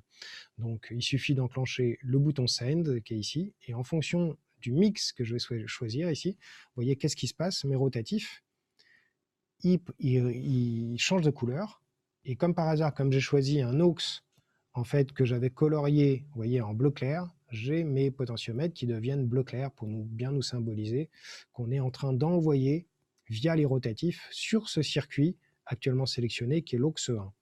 Et donc, on a également on a l'info aux 1 qui apparaît en haut à droite, et elle est également relayée sur les écrans eux-mêmes, vous voyez, sous le nom des tranches. Là, ça m'indique très clairement en fait le statut du bus dans lequel j'envoie, et je peux du coup, vous voyez, ma valeur de send, l'ajuster directement, elle s'affiche directement dans chacune de mes tranches. Donc là, je suis en train de faire mes envois via les rotatifs. Donc deuxième possibilité de mixer, donc la première on a vu c'était les faders, la deuxième c'est les rotatifs. J'ai aussi une variante possible très intéressante, comme sur les consoles D-Live, ou comme d'ailleurs sur les consoles SQ, c'est que ça, il y a beaucoup moins de consoles sur le marché qui ont cette possibilité-là, et pourtant c'est très intéressant. C'est lorsque je veux envoyer une modulation, par exemple, je veux envoyer la voix de mon présentateur, la voix de mon chanteur dans différents circuits de retour, par exemple. Eh bien, je peux passer en mix directement sur une voie d'entrée. Vous voyez, le bouton mix, j'en dispose sur n'importe quel type de tranche, y compris sur une voie d'entrée. Donc là, l'intérêt, c'est que, vous voyez, sur mes aux en sortie, je vais pouvoir dire ma source, mon présentateur, je vais pouvoir l'ouvrir plus ou moins, vous voyez, dans mes différents circuits de moniteur, par exemple. Donc ça, évidemment, je vais gagner beaucoup de temps lorsque je suis en train d'ajuster les retours, notamment. Donc ça, c'est une fonction très intéressante. Donc je peux le faire soit avec les faders, soit avec les rotatifs. En fait, la même variante qu'on a vue précédemment, le flip to fader ou le flip vers les rotatifs. Si j'enclenche les send ici, vous voyez que je peux aussi ouvrir plus ou moins la tranche sélectionnée en mix, c'est-à-dire la voix par exemple de mon chanteur, l'ouvrir plus ou moins en fait dans les différents circuits de retour pour mon batteur, mon bassiste, mon guitariste, etc. Voilà, donc une troisième et quatrième façon de mixer, donc avec le mix de la tranche vers tous les bus de sortie, soit en version fader, soit en version rotatif, avec le bouton Send qui se trouve ici. Et c'est pas fini, on a également la possibilité de mixer avec la vue routing. Donc là, quelque chose qu'on va faire à l'écran. Alors vous allez me dire, bah oui, mais à l'écran, c'est forcément moins pratique avec des rotatifs. Vous n'avez pas tort, sauf pour des cas particuliers. Lorsque, par exemple, on vous dit, bah là, c'était pas prévu, mais pendant la presta, je viens de brancher, par exemple, une source sur mon entrée 59, et l'entrée 59, je dois l'envoyer dans l'aux 1. Et là, la 59, par exemple, vous ne l'aviez même pas prévu dans votre affectation de fader. Vous pensiez avoir, par exemple, besoin que de 36 tranches. Donc, votre entrée 59, elle n'était pas prévue. Donc, comment vous pouvez le faire très rapidement? Eh bien, avec cette vue routing, vous allez pouvoir le faire. Vous voyez que là, je vois en fait toutes mes voies d'entrée qui s'ouvrent dans le mix sélectionné. Ici, alors je vais repasser sur un aux en sortie, voilà. Donc là, vous voyez en fait les différentes tranches qui sont ouvertes dans l'aux sélectionné, c'est-à-dire l'aux 1. Et là, du coup, vous voyez que véritablement, ici, lorsque je rebascule ici sur mes faders d'entrée, ici, vous voyez que lorsque je bouge mes faders, on voit bien que le mix ici, il est en train de s'ajuster à l'écran. Et donc ça me permet de me déplacer soit ici avec cet ascenseur horizontal, soit encore en version plus rapide, et d'aller chercher la tranche qui m'intéresse. Et par exemple, si je veux ouvrir la 59, vous voyez, c'est celle-ci, il suffit que je clique, ça devient jaune, et avec mon rotatif, je vais pouvoir l'ouvrir de cette manière-là. Donc vous voyez, encore une version alternative pour faire un routing, faire un mix en fait, à l'arrache, même si ce n'était pas prévu dans l'architecture de votre console, de vos faders. Donc vous voyez qu'il y a vraiment plein de manières de faire les choses avec cette console Aventis. Là, ça reprend vraiment l'esprit de la D-Live, et grâce à ça, vous allez pouvoir utiliser la version qui sera la plus judicieuse pour vous en fonction du contexte d'utilisation. Voilà les différentes manières de mixer. Donc je relâche le bouton mix et je rebascule sur mon mix gauche-droite. Et là, à nouveau, comme je suis revenu sur mes positions ici normales, sur mes choix de contrôle des rotatifs, du coup, la bascule, le flip se fait à nouveau sur les faders. Alors, je vais vous parler maintenant des différents raccourcis qu'on a sur la surface. On a des raccourcis qui sont très bien faits, notamment alors le bouton qui s'appelle Assign ici, qui va vous permettre justement d'assigner les voies d'entrée au bus. Alors, par défaut, lorsque vous allez charger un show de base dans la console, toutes les voies d'entrée sont routées en on dans tous les bus. C'est-à-dire que vous n'avez plus qu'à lever votre fader, démuter, la modulation va forcément partir en sortie. En revanche, lorsque vous ne voulez surtout pas qu'une modulation soit effectivement envoyée vers une sortie, il suffit de la désassigner. C'est-à-dire que même si vous montez le fader, il ne se passera rien. Ça ne partira pas dans le mix concerné. Donc pour ce faire, le geste est le suivant. Je vais par exemple donc choisir le mix aux 1, et là vous voyez que dès que j'ai choisi ce mix aux 1, donc là Clément, on va zoomer à nouveau dans cette partie-là, et vous allez voir ici dans tous les petits labels qui sont en bas ici, vous avez donc le nom du bus actuellement sélectionné, stéréo aux 1, et à gauche vous avez un petit bouton on. Je ne sais pas si tu arrives à voir, parce que là effectivement ça devient un petit peu petit, mais du coup cette assignation, je vais pouvoir la changer, donc effectivement avec ce bouton assign. Donc il suffit que je sélectionne mon mix, et avec mon bouton Assign que je vais maintenir enfoncé, ça va me permettre effectivement, alors vous voyez le Assign, il y a un petit trait ici, bon là c'est vraiment tout fin sur la console, on ne voit peut-être pas avec la caméra, mais qui va vous permettre, vous voyez, dès que j'appuie sur un bouton mix, d'ailleurs je perds la couleur, ça devient grisé, vous voyez, pour bien m'indiquer. Donc non seulement ça devient grisé, et le on est remplacé par off, pour bien m'indiquer que ces 4 tranches-là, que je viens de désassigner, je viens de les désassigner en fait du bus actuellement sélectionnés. Donc je peux les réassigner comme ceci. Je peux également le faire de manière globale. Si je veux désassigner toutes les voies d'entrée, je maintiens mon bouton Assign et je vais utiliser le général de l'aux sélectionné, c'est-à-dire l'aux 1. Et regardez ce qui va se passer sur toutes les voies d'entrée là-bas. J'ai absolument toutes les voies qui sont passées en grise, donc en off, c'est-à-dire qu'elles sont là toutes désélectionnées, et je peux maintenant les renclencher qu'une par une, par exemple, en fonction de ce que je souhaite faire. Donc bascule on-off global. De la même manière, vous voyez que j'ai le statut pré-poste de l'envoi de ma tranche vers le bus concerné. Donc ici, pareil, j'ai un raccourci qui s'appelle pré. Et donc ce pré, vous voyez, là c'est on ne peut plus visuel. Vous voyez directement, par rapport au bus actuellement sélectionné, je suis en pré partout. c'est symbolisé en vert, et je suis en poste, ici symbolisé en rouge, sur ces tranches-là, par exemple. Donc je peux basculer pré-poste très simplement comme ceci. Et encore une fois, je peux le faire de manière globale avec le pré-poste, le bouton pré-poste All, qui se trouve effectivement sur le général de l'aux lui-même. Donc là, je passe tout le monde en pré, tout le monde en poste, par exemple. Vous voyez, donc tout ça, c'est très très rapide, très très facile à utiliser. Pas besoin d'aller dans les menus, etc. On peut le faire via les menus, mais vous avez des raccourcis pour le faire sur la surface de manière très très rapide.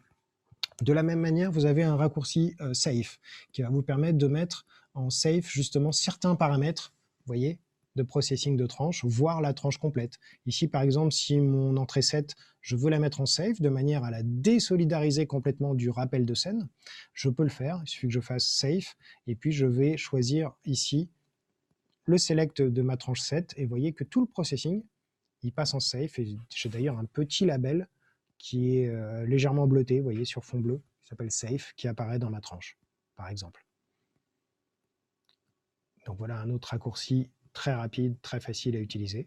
Et je vais vous en montrer un autre encore, très intéressant, un freeze. Alors le freeze, l'idée c'est que, effectivement, imaginez qu'ici, le présentateur qui est sur cette tranche-là, vous êtes là, il est en train de faire son speech, donc vous êtes obligé de le garder sous la main, mais vous avez un autre réglage pour aller, vous avez besoin d'aller sur un autre layer, par exemple, pour démuter une tranche qui va se trouver en dessous, par exemple. Cette tranche-là, vous voulez la démuter, vous l'aviez laissé muter tout à l'heure. Et donc, quelle solution vous avez?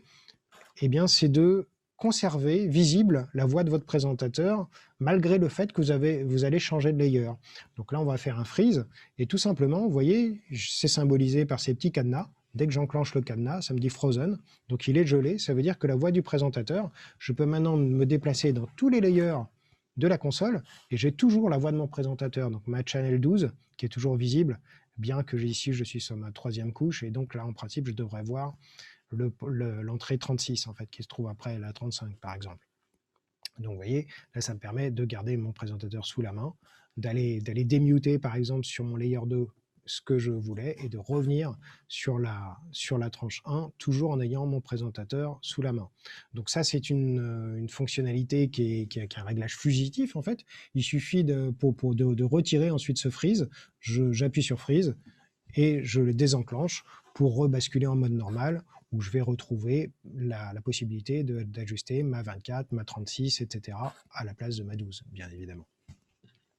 Et puis pour terminer, on a également donc tout ce qui est raccourci de copier, coller, reset. Alors là, c'est un grand bonheur, vous allez voir, de dupliquer des réglages d'une tranche vers une autre avec cette console. Imaginons par exemple que cet EQ là, ce magnifique EQ, vous voulez aller le copier, donc là je suis sur ma tranche 9, vous voulez aller le copier sur la tranche 6 pour l'instant qui est vierge, par exemple ici, on est bien tout plat.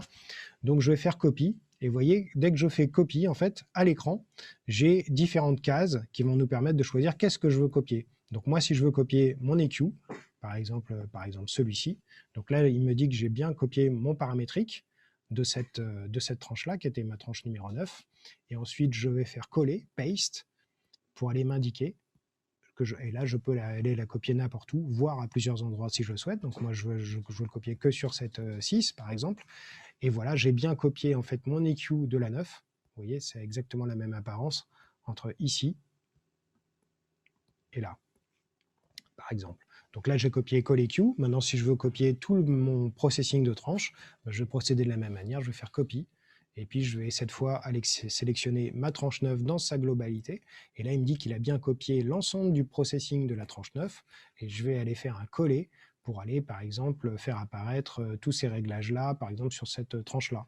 Donc je vais faire paste ici sur cette tranche-là. Donc vous voyez, je récupère bien de ma tranche 9 tout ce qui est processing, y compris d'ailleurs l'émulation de préampli micro, le gate, les coupes bas, le passe bas, les Q et le statut d'ailleurs du compresseur avec ses réglages. L'ensemble de mon processing de tranche sera copié d'une tranche vers une autre, par exemple. Donc, vous voyez, c'est un vrai bonheur à utiliser. De la même manière, vous avez le bouton Reset. Donc, comme son nom l'indique, ça va vous permettre de resetter. Vous voyez, il suffit de cliquer dans la case qui vous intéresse pour la remettre à plat, tout simplement. Vous voulez remettre cet EQ-là à plat, donc reset, et je fais reset PEQ, tout simplement. Je relâche et mon EQ, il est redevenu flat, par exemple. Si je veux resetter l'ensemble de ma tranche, donc reset, et je vais faire un select de ma tranche, je relâche, et vous voyez que tout est redevenu grisé par rapport à une tranche d'à côté où tout était coloré pour m'indiquer effectivement que le processing était bien utilisé. Là, je suis revenu flat dans la globalité de ma tranche.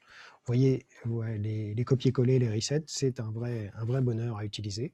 Je peux vous montrer également le petit raccourci pour les EQ graphiques. Alors, les EQ graphiques, vous voyez, je maintiens ce bouton graphique EQ et du coup, je peux aller choisir. Ce qui est intéressant sur cette console-là, c'est que vous avez des EQ graphiques sur vos 40 bus, en fait. Donc, vous n'avez pas besoin de choisir là où vous avez besoin des EQ graphiques. Vous en avez partout. Donc, il suffit de choisir la sortie sur laquelle vous souhaitez utiliser votre graphique EQ. Et du coup, vous avez un contrôle qui apparaît effectivement sur les faders pour effectivement voir ce qui se passe au niveau des EQ. Donc si ici je vous affiche justement le processing de graphique EQ, vous voyez bien ce qui se passe, ce que vous êtes en train de faire avec vos faders. Donc là, vous pouvez par exemple utiliser le bouton Reset quand vous voulez remettre le fader dans sa version à 0 dB, en fait, au centre. Voilà. Et puis, bien sûr, tout ce qui est copier-coller, ça marche aussi. C'est-à-dire si je copie, par exemple, cet EQ-là de l'aux 2, j'ai la possibilité de changer d'aux, par exemple aller sur l'aux 3, qui est lui pour le moment flat. Je vais faire coller et je vais aller dupliquer, vous voyez, mon EQ graphique.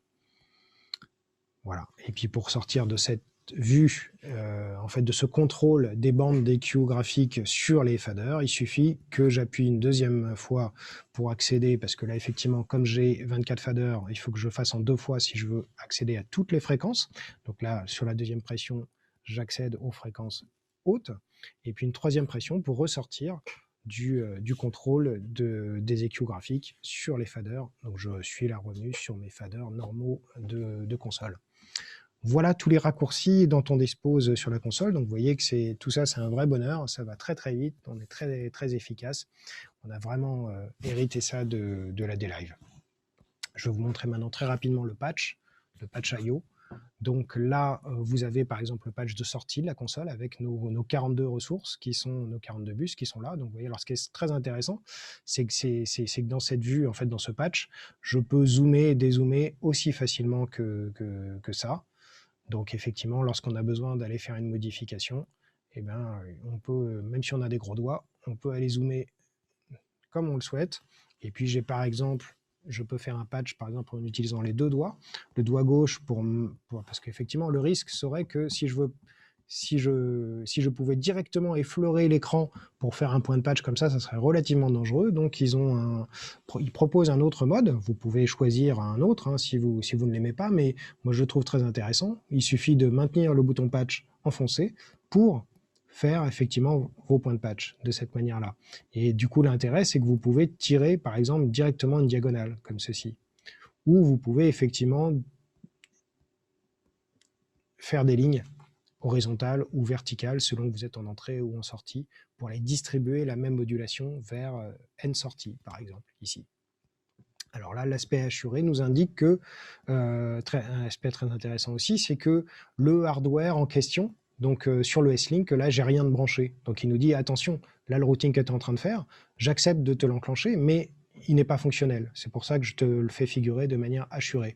Donc ça, c'est aussi une des rares consoles avec la D-Live où on peut patcher quelque chose qui n'existe pas physiquement, qui n'est pas relié à la console. Et ça, mine de rien, lorsqu'on prépare une prestation, c'est extrêmement un gain de temps vraiment précieux. Il suffira demain de brancher le rack en question au bon endroit pour que effectivement ces points de routing ils deviennent effectifs et du coup vous verrez automatiquement en quelques secondes ce assuré devenir réel, passer en gris plein pour nous indiquer que le point de patch est fait. Voilà la vue sur le page. Donc là, on était sur le page de sortie, mais vous avez bien sûr le page d'entrée de la même manière. Et ensuite, vous allez voir les différentes ressources disponibles. Donc ici, en local, bien évidemment, ce sont les 14 ressources qui sont à l'arrière de la console. 14, pourquoi? Parce que vous avez 12 analogiques plus une paire en AES, donc une paire stéréo supplémentaire. Et après, vous allez chercher les autres ressources possibles qui peuvent être soit du S-Link. Donc S-Link, vous vous souvenez, ça peut être potentiellement du gigahertz. Donc si c'est potentiellement du gigahertz, ça veut dire jusqu'à 128 canaux. Vous avez vos 128 ressources visibles comme ceci, en zoomant et en dézoomant. Donc soit en dézoomant à fond, vous voyez, vous avez une vue très globale de ce qui passe, donc très intéressant pour voir tout de suite un petit peu où on en est. Et puis à l'inverse, vous avez besoin de patcher, là il va falloir zoomer un peu plus dans la zone qui vous intéresse. Vous voyez le nom des tranches qui apparaît ici et vous pouvez directement les envoyer depuis une entrée physique reliée à votre channel de voie d'entrée. Même principe s'il s'agit d'un port, qu'il s'agisse de Dante, qu'il s'agisse de MADI, peu importe. À la fois, vous récupérez potentiellement 128 modulations sur chacun des ports qui se trouvent à l'arrière de la console. Donc vous voyez, c'est un vrai bonheur à utiliser. C'est simple comme tout. Voilà pour la partie patch. Alors, on a la possibilité maintenant soit de regarder un petit peu ce qui se passe au niveau des effets. On va peut-être parler un petit peu effectivement rapidement des effets. Après, on fera peut-être un petit tour s'il y a des questions sur tout ce dont on vient de parler. N'hésitez pas, hein. Continuez à poser vos questions. Donc, en ce qui concerne les effets, on avait déjà un petit peu aperçu tout à l'heure. Donc, vous voyez, j'ai mes 12 slots d'effets qui sont là. Donc là, j'ai déjà chargé, par exemple, 1, 2, 3 reverbs. Je vais fermer ici le menu pour que vous voyez mieux ici effectivement ce qui se passe. Donc l'interface utilisateur des reverbs, c'est très simple, hein, il y a tous les paramètres, les temps de pré-délai, le temps de reverb, etc. Et puis après, vous avez donc les filtres, le coup bas, le passe bas, et après un mode expert qui vous permet de rentrer dans tous les détails en fait qui va correspondre au modèle de reverb actuellement sélectionné. Là, vous voyez, je suis sur une émulation de Lexicon 480 et je vais retrouver en fait tous les paramètres qui existent sur une 480 par exemple. Voilà. En ce qui concerne, alors voilà des delays stéréo par exemple, voilà une chambre d'écho à bande Roland, vintage, les doubleurs qui marchent aussi très très bien, tout ce qui est les effets de modulation, les chorus, donc là j'ai un DSR par exemple, Reverb Gate pour faire le son des années 80, etc., etc.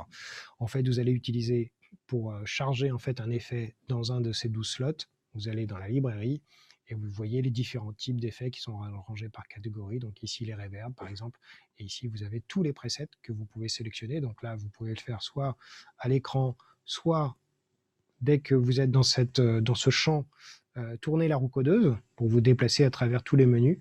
Et vous voyez que là, on va forcément trouver son bonheur, surtout que les presets sont plutôt bien faits. Vous allez vraiment pouvoir, c'est pas que des noms pour faire joli.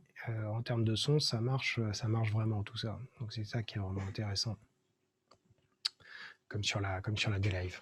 Donc tout ce qui est délai moderne, délai vintage, si je charge le délai vintage, vous voyez, il a plutôt ce look là. Donc lui, il va plutôt créer, c'est un délai, donc émulation de délai analogique avec distorsion qu'on va pouvoir créer à chaque passage, véritablement pour tordre le son petit à petit. Donc tout ce qui est électro, dub et compagnie, là vous allez pouvoir vous amuser avec ça et surtout l'utiliser vraiment avec, c'est vraiment très intéressant en termes d'audio. Donc les chambres d'écho Roland, on l'a vu, les doubleurs, tout ce qui est effet de modulation, le générateur de sous-harmonique dont on a parlé qui vient d'arriver en option avec le pack de plugins dans la version 1.1, donc générateur de graves, etc. Effectivement, le contrôle transient de contrôleur, donc qui vous permet de redonner de l'attaque et du sustain ou d'en enlever. Donc soit enlever de l'attaque ou en redonner, enlever du sustain ou en redonner pour sculpter en fait l'enveloppe en fait de votre son. Voilà un petit peu tous les types d'effets qu'on va retrouver dans cette console. Donc on a vraiment quelque chose qui est développé par des ingénieurs du son, c'est pas du tout des produits d'ingénieurs en informatique, c'est des choses qui marchent vraiment, qui sont vraiment un point fort sur les consoles Alanis. La qualité des effets en interne, vous avez vraiment quelque chose de plus qu'exploitable. Voilà.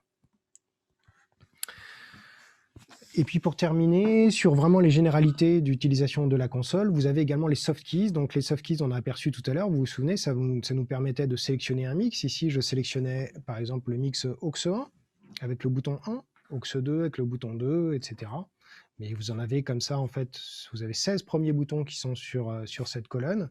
Et vous en avez d'autres aussi qui sont sur la partie centrale. Vous voyez qu'on a ensuite le 17 à 22.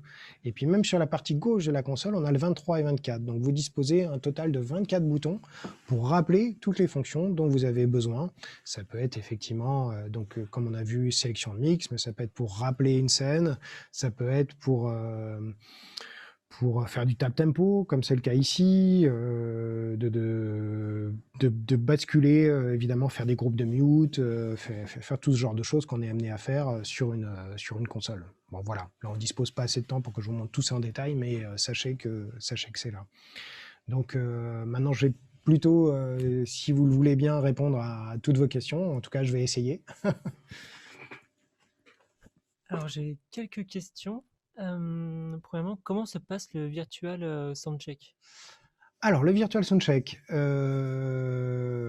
oui, le Virtual Soundcheck, on va le faire. En fait, c'est une fonction qui est implémentée, effectivement, qui est même implémentée et simplifiée, en fait, directement dans le patch, en fait, de la console. C'est-à-dire que dans le patch, on a vu tout à l'heure, vous voyez le patch d'entrée, le patch de sortie, on a un autre onglet ici qui s'appelle Virtual Soundcheck.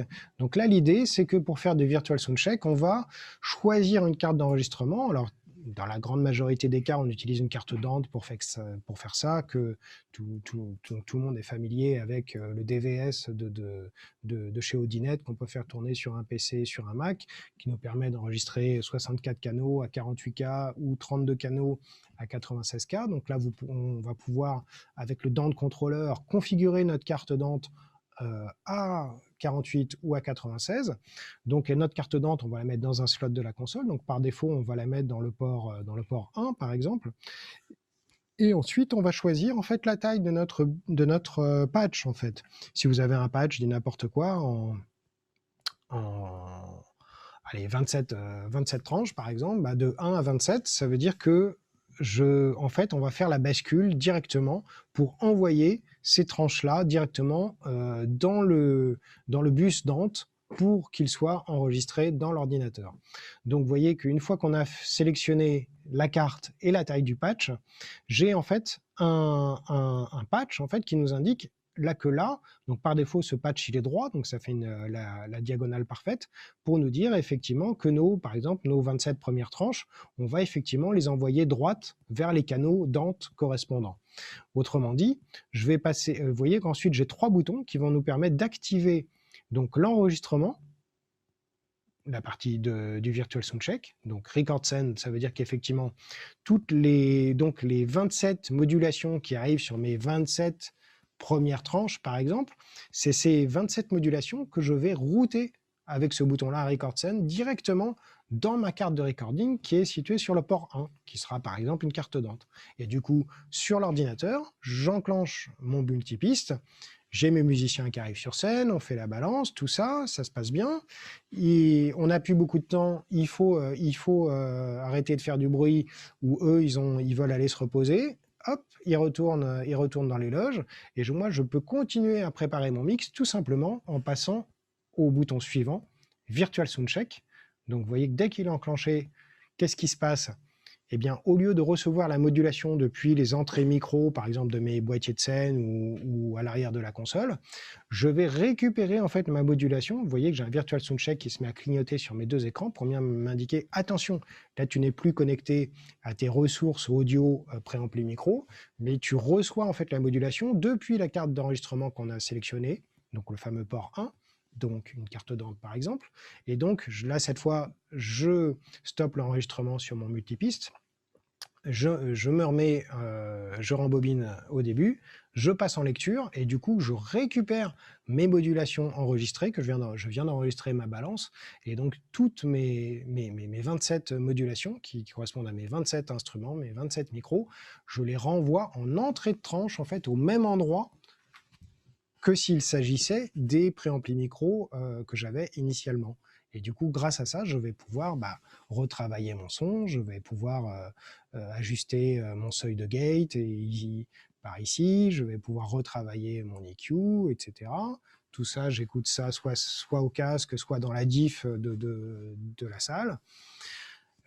Etc. Je peux comme ça affiner complètement mon mix, et puis dès que le concert va commencer, les musiciens reviennent sur le plateau, et là je peux soit désactiver le Virtual Soundcheck, soit repasser en mode Record Sense si je veux enregistrer par exemple mon concert. Et là l'intérêt, c'est que j'ai pu moi préparer mon mix qui a été enregistré dans l'ordinateur lorsque les musiciens étaient là à la balance, et j'ai pu retravailler comme ça mon mix parfaitement. Et vous voyez que la bascule se fait de manière très très simple. On a vraiment une interface qui est hyper, encore une fois, hyper efficace, comme la plupart des choses sur cette console. Voilà, on va directement à l'essentiel. Le PAFL fait-il la sélection? Pardon. Le PFL fait-il la sélection? Alors là, je ne comprends pas trop le sens de la question. Le PFL fait-il la sélection? Alors, peut-être comment fonctionne le PFL? C'est peut-être ça la question. Alors le PFL, vous voyez, j'enclenche un PFL par exemple sur une sortie, là j'écoute par exemple mon aux 2. Si la sélection du PFL, c'est effectivement... ah oui, j'ai peut-être compris le sens de la question. C'est est-ce que le PFL peut aussi piloter le select par exemple? Alors oui, effectivement, si je vais dans les réglages de la console en setup, vous voyez, dans la partie audio, j'ai justement mes réglages de PFL, et là, j'ai différentes options, en fait. Est-ce que le select, par exemple, il peut suivre le bouton PFL? Et c'est le cas ici, en fait. Vous voyez, dès que je fais un PFL, j'ai la tranche sélectionnée qui passe en select. Et ça marche aussi sur une voie d'entrée. Vous voyez ici, je sélectionne cette tranche numéro 8, et c'est bien celle-ci qui devient active en termes d'édition de processing. Autrement dit, si je suis dans ma vue d'EQ, par exemple, quand je fais un PFL sur ma tranche numéro 10, ça m'affiche l'EQ de ma tranche numéro 10, ma tranche numéro 11, ma tranche numéro 12, etc. Je pense que c'était ça le sens de la question. Si vous avez le temps, vous nous confirmez.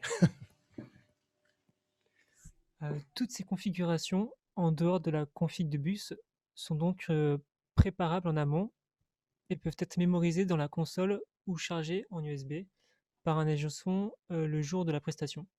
Alors, ça va même au-delà de ça, c'est-à-dire que tout ce qu'on vient de faire, soit sur la console, soit avec l'éditeur sur PC et sur Mac, le fameux Director, vous pouvez préparer intégralement 100% de votre console. Tout ce qu'on vient de faire, on peut le faire à l'écran sur l'ordinateur, et on peut effectivement, y compris les configurations de bus, hein. C'est-à-dire que les configurations de bus, vous n'y avez pas accès dans l'iPad, mais vous y avez accès dans le logiciel Director. Donc vous pouvez préparer tout ça en offline, à la maison, au bureau, dans le train, et charger effectivement cette config-là, soit en USB, soit directement avec un câble réseau dans la console le moment venu. Ok. Beaucoup de réglages passent par les tactiles, les écrans. Du coup, comment se comportent les écrans en plein jour? Alors, c'est vrai que les écrans ont fait quand même des progrès ces dernières années. Maintenant, je ne vais pas vous mentir, ça reste des écrans. C'est-à-dire qu'en plein soleil, si vous n'êtes pas sous une tente à minima, j'imagine bien qu'effectivement, ces écrans, ils sont comme... Alors effectivement, encore une fois, ça a quand même fait des progrès, hein, il y avait vraiment des consoles, il y a encore 5-6 ans, c'était vraiment, au soleil, c'était vraiment ingérable. Bon, là, vous avez plus de luminosité. Maintenant, encore une fois, en plein soleil, évidemment, il faut se protéger quand même pour voir un petit peu ce qui se passe, évidemment. Concernant la partie monitoring, y a-t-il un choix pour AFL, PFL, Afterpan et Prépan? Alors, oui, même chose, dans le menu qu'on a vu ici, on peut choisir effectivement quel type de PFL, enfin quel type, justement les PFL ça s'appelle pas PFL, en réalité, vous voyez qu'ils s'appellent PAFL. C'est justement pour Pre ou After Fader Listening. Ce qui veut dire qu'effectivement, je peux écouter avant le fader ou après le fader. En l'occurrence, quand je suis effectivement là, vous voyez, j'ai possibilité de choisir. Donc, par défaut, j'écoute mes sorties en AFL, donc post-fader, et j'écoute mes entrées du coup, en pré-fader, AFL.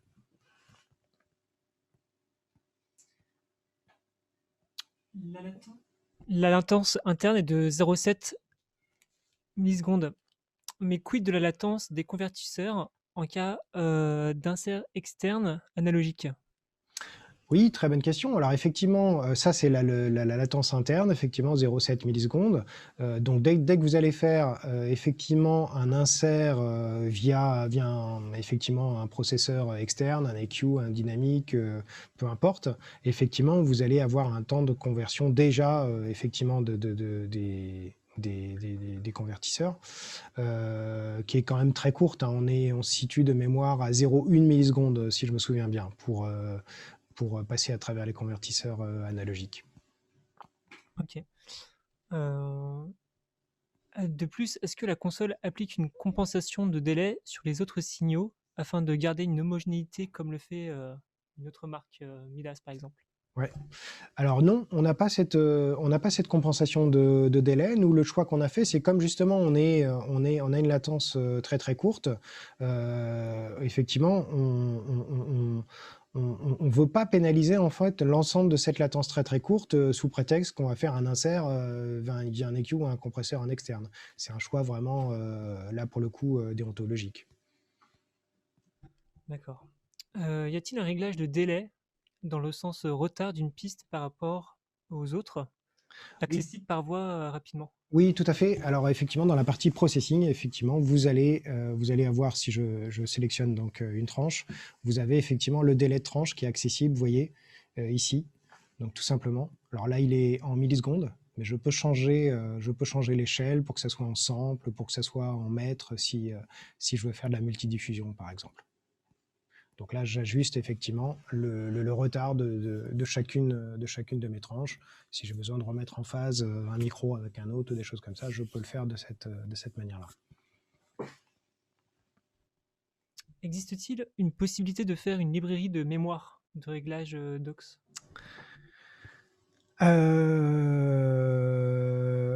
Alors ça, on peut le faire. Alors, il y a des librairies pour tout ce qui est processing, c'est-à-dire que dans chaque partie du processing, par exemple, je vais ici sur un compresseur, vous voyez, dans ma librairie, je peux effectivement storer mes propres réglages sous leur nom, etc.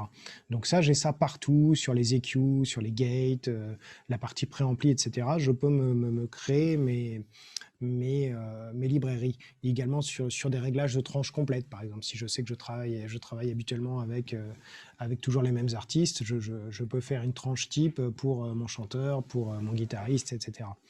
En ce qui concerne les envois, effectivement, là, ça ne va pas se passer sous forme de librairie.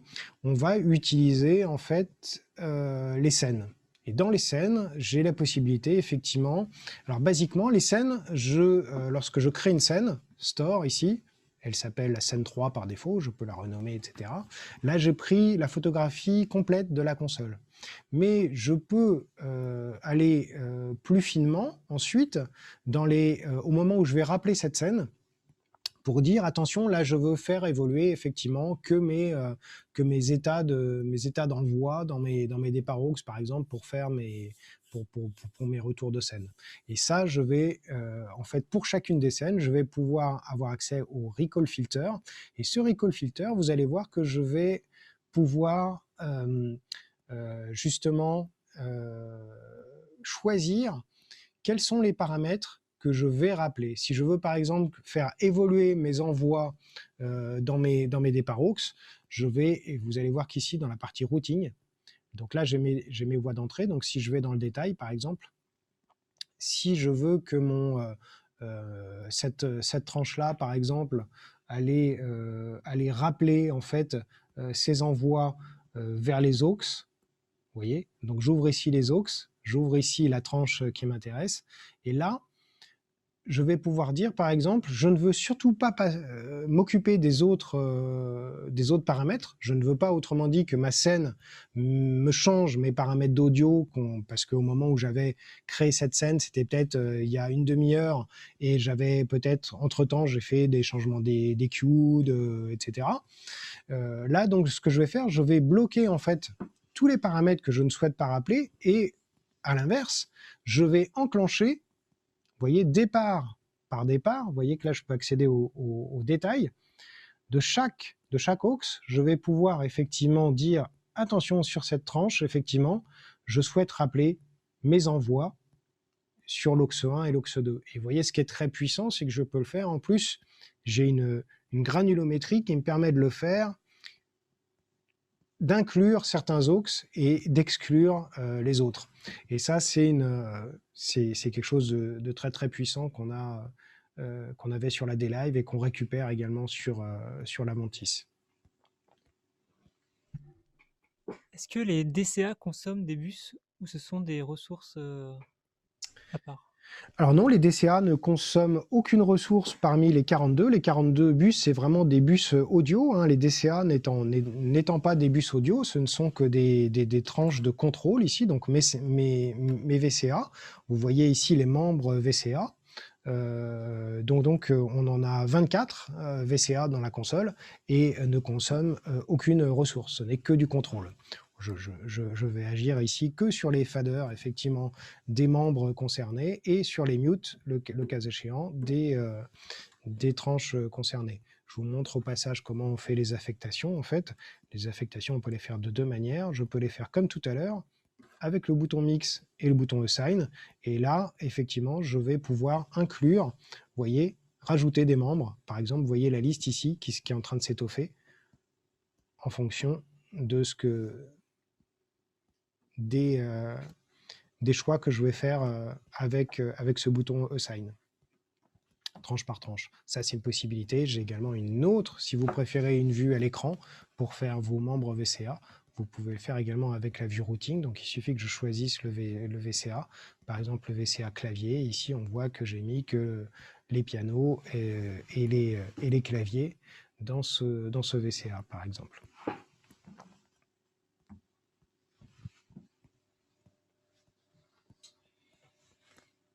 Ok. Sur la carte Super MADI, Ouais. les ports d'entrée coax et optique sont-ils différenciés? Ou bien le premier coax fait de 1 à 64, aussi bien que le premier optique fait de 1 à 64? Alors, vous avez, très bonne question, vous avez vu qu'on a pléthore effectivement de bus, enfin de connectiques MADI. Ce qui est très intéressant, c'est que cette carte est plus qu'une carte d'entrée. En fait, en réalité, c'est un routeur. C'est-à-dire que vous pouvez aller choisir. Donc l'idée, c'est que vous pouvez faire rentrer 128 modulations effectivement dans la console. C'est 128 modulations à 96K potentiellement que vous pouvez entrer. Donc c'est vraiment considérable. Et là, ce que vous allez pouvoir faire, c'est que dès que vous allez mettre une carte Super MADI dans la console, vous aurez un menu de configuration particulier pour cette carte MADI et vous pourrez choisir la fréquence d'échantillonnage pour chacune des entrées, mais aussi vous allez pouvoir faire le routing, c'est-à-dire que par exemple vous allez dire moi je prends 32 canaux, par exemple les 1,32, je vais justement les prendre sur l'optique numéro 3 et puis ensuite 33 à 64, je vais aller les chercher sur la fibre numéro 2 par exemple.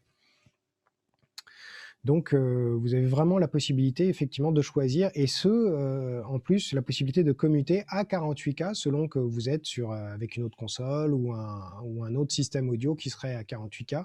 On a aussi, encore une fois, sur tout ce qui est numérique, carte et slot, enfin slot et pardon, boîtier ou AES-EBU, vous avez tout ce qui est numérique, vous avez la possibilité d'ajuster en fait la fréquence d'échantillonnage entrante ou sortante, le cas échéant, si vous le souhaitez.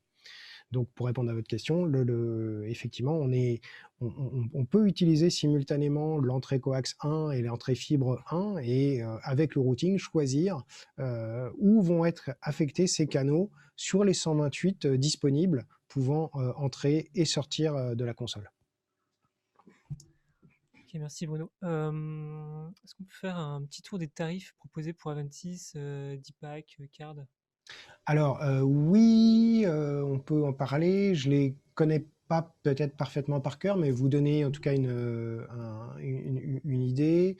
La console en elle-même, on est au tarif catalogue dans les 8000 et quelques euros. Je sais plus si c'est 8002, 8003 ou quelque chose comme ça. Le pack de plugins, il est à 1500 euros hors taxe, catalogue. Donc là, le 8000, le 8000 de la console 8002, c'était hors taxe également. Pour vous donner une idée, il y a un GX 4816 de mémoire, on est dans les 3000, un petit peu plus de 3000 euros. Donc grosso modo, si vous considérez le package complet, console, plus pack, plus GX 4816 par exemple, ben on oscille, on est sur les 13 000, 13 500 hors taxe, grosso modo. Bah, merci beaucoup. On a fait un peu le tour des questions. Juste, si tu peux revenir sur le PFL, AFL. Ouais, Juste un rapide retour, parce que la personne est en train d'écrire un message à ce moment-là, s'il te plaît. d'accord. Donc c'était la question, est-ce que c'était... alors, est-ce que... Parce qu'il y en a eu deux des questions sur les PFL, c'était est-ce que c'était la correspondance entre les PFL et les Select, ou est-ce que c'était... C'était concernant la partie monitoring. Y a-t-il un choix pour AFL, PFL, Afterpan et Prepan? D'accord. Alors effectivement, effectivement, on a vu ça dans la partie setup ici, dans la partie audio PFL, et je peux choisir en fait de configurer. Donc soit, alors vous voyez, par défaut, j'ai mis en sortie, je suis en AFL, output AFL on, et en entrée, je suis en AFL off, c'est-à-dire qu'autrement dit, je suis pré-fader sur mes entrées et je suis post-fader sur mes sorties. Après le pan, effectivement, en AFL. Merci. Le Virtual Soundcheck est-il la seule solution pour faire revenir un multipiste dans la console? Non, pas du tout. C'est-à-dire que là, l'onglet, effectivement, dans la page I/O, ce que je vous ai montré, cette page Virtual Soundcheck, n'est qu'une commutation pour vous faciliter la vie avec une carte d'enregistrement entre le mode record et le mode, justement, relecture. Mais vous pouvez aller dans le patch d'entrée, aller directement sur un slot. Je vais faire un autre slot. Donc là, ça peut être effectivement une carte MADI ou ça peut être une carte Dante qui peut être la même ou une autre carte Dante. Et je peux directement, bien sûr, router de mes entrées Dante, par exemple, vers n'importe quel canal de ma console, comme ceci. Donc là, je ne fais pas du Virtual Soundcheck, je fais du patch bête et méchant. Et même chose sur les sorties, mes bus, je peux les envoyer effectivement vers un slot qui peut être effectivement du Dante, du MADI ou autre, et pour router directement indépendamment du Virtual Soundcheck. Alors évidemment, si vous prenez les mêmes canaux Dante que ceux choisis dans le Virtual Soundcheck, évidemment, là vous allez forcément comment dire, évidemment le Virtual Soundcheck va devenir prioritaire par rapport aux affectations de patch que vous aurez fait par défaut. Donc évidemment, si vous savez que vous faites du Virtual Soundcheck, je ne sais pas, sur 32 canaux par exemple, bah vous, ce qu'il faut faire, c'est utiliser les canaux de 33 à 64 ou 128, si vous avez une carte en 128, pour faire vos routings fixes, par exemple, qui seront indépendants du Virtual Soundcheck. Merci beaucoup, C'est Bruno. bien. Des questions très précises. Ouais. Vous êtes attentif, c'est bien, bravo. Ah si, une dernière question qui vient d'arriver. La console peut-elle servir elle-même de carte son en USB? Comme... Voilà.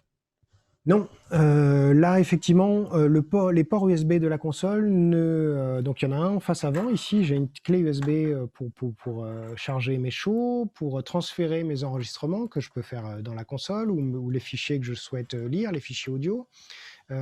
Ça se fait uniquement donc en stéréo, l'enregistreur interne. Et effectivement, là comme on est sur une console à grand format, 64 voix mixables, ils n'ont pas jugé utile de faire un port USB pour enregistrer directement un ordinateur, en sachant que aujourd'hui les ingé son, bah, généralement, ils veulent pouvoir enregistrer un nombre de canaux important, ils ont directement mis cette fonctionnalité Virtual Soundcheck issue de la D-Live qui permet donc d'enregistrer des patchs importants. Parce qu'effectivement, en USB, aujourd'hui, on culmine à 32 canaux, donc on serait à la moitié de la capacité de la console. Donc, ils ont gardé ça effectivement sur la SQ, qui est une console de format plus petit. Voilà. Donc là, si on veut faire du recording, donc du multipiste, il faut effectivement une carte spécifique d'enregistrement.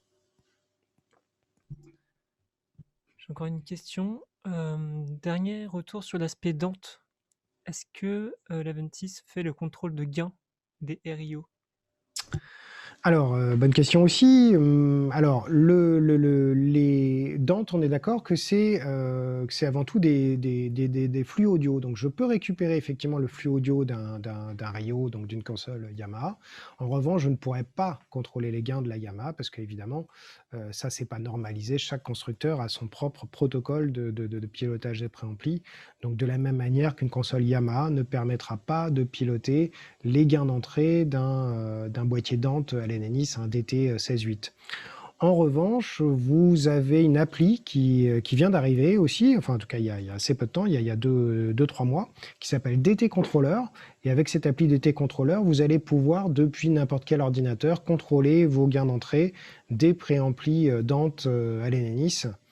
Mais encore une fois, une Aventis ou une D-Live ne permettra pas de changer les gains d'un Rio. Super, merci beaucoup Bruno. Pas C'est moi d'autres qui... questions? Oh, une autre question? Non? Pas d'autres questions? Très bien. Bah, écoutez, merci beaucoup. C'était très, très intéressant et avec des questions pertinentes tout le long. Donc, c'était super. N'hésitez pas, si vous avez d'autres questions, à nous les faire parvenir par email, etc. On va me les faire suivre, il y a aucun souci. Donc, merci d'avoir assisté à tout ça. Et puis, bah, je me tiens évidemment à votre disposition par la suite. J'espère que bientôt, on pourra se revoir. Je salue d'ailleurs tous nos amis. J'ai vu Christian se connecter, j'ai vu Mathieu de Radio France, j'ai vu Xavier également Domi de Audio Concept. Voilà, je vous salue tous et j'espère vous revoir bientôt d'un peu plus près. Merci en tout cas pour votre attention. Portez-vous bien.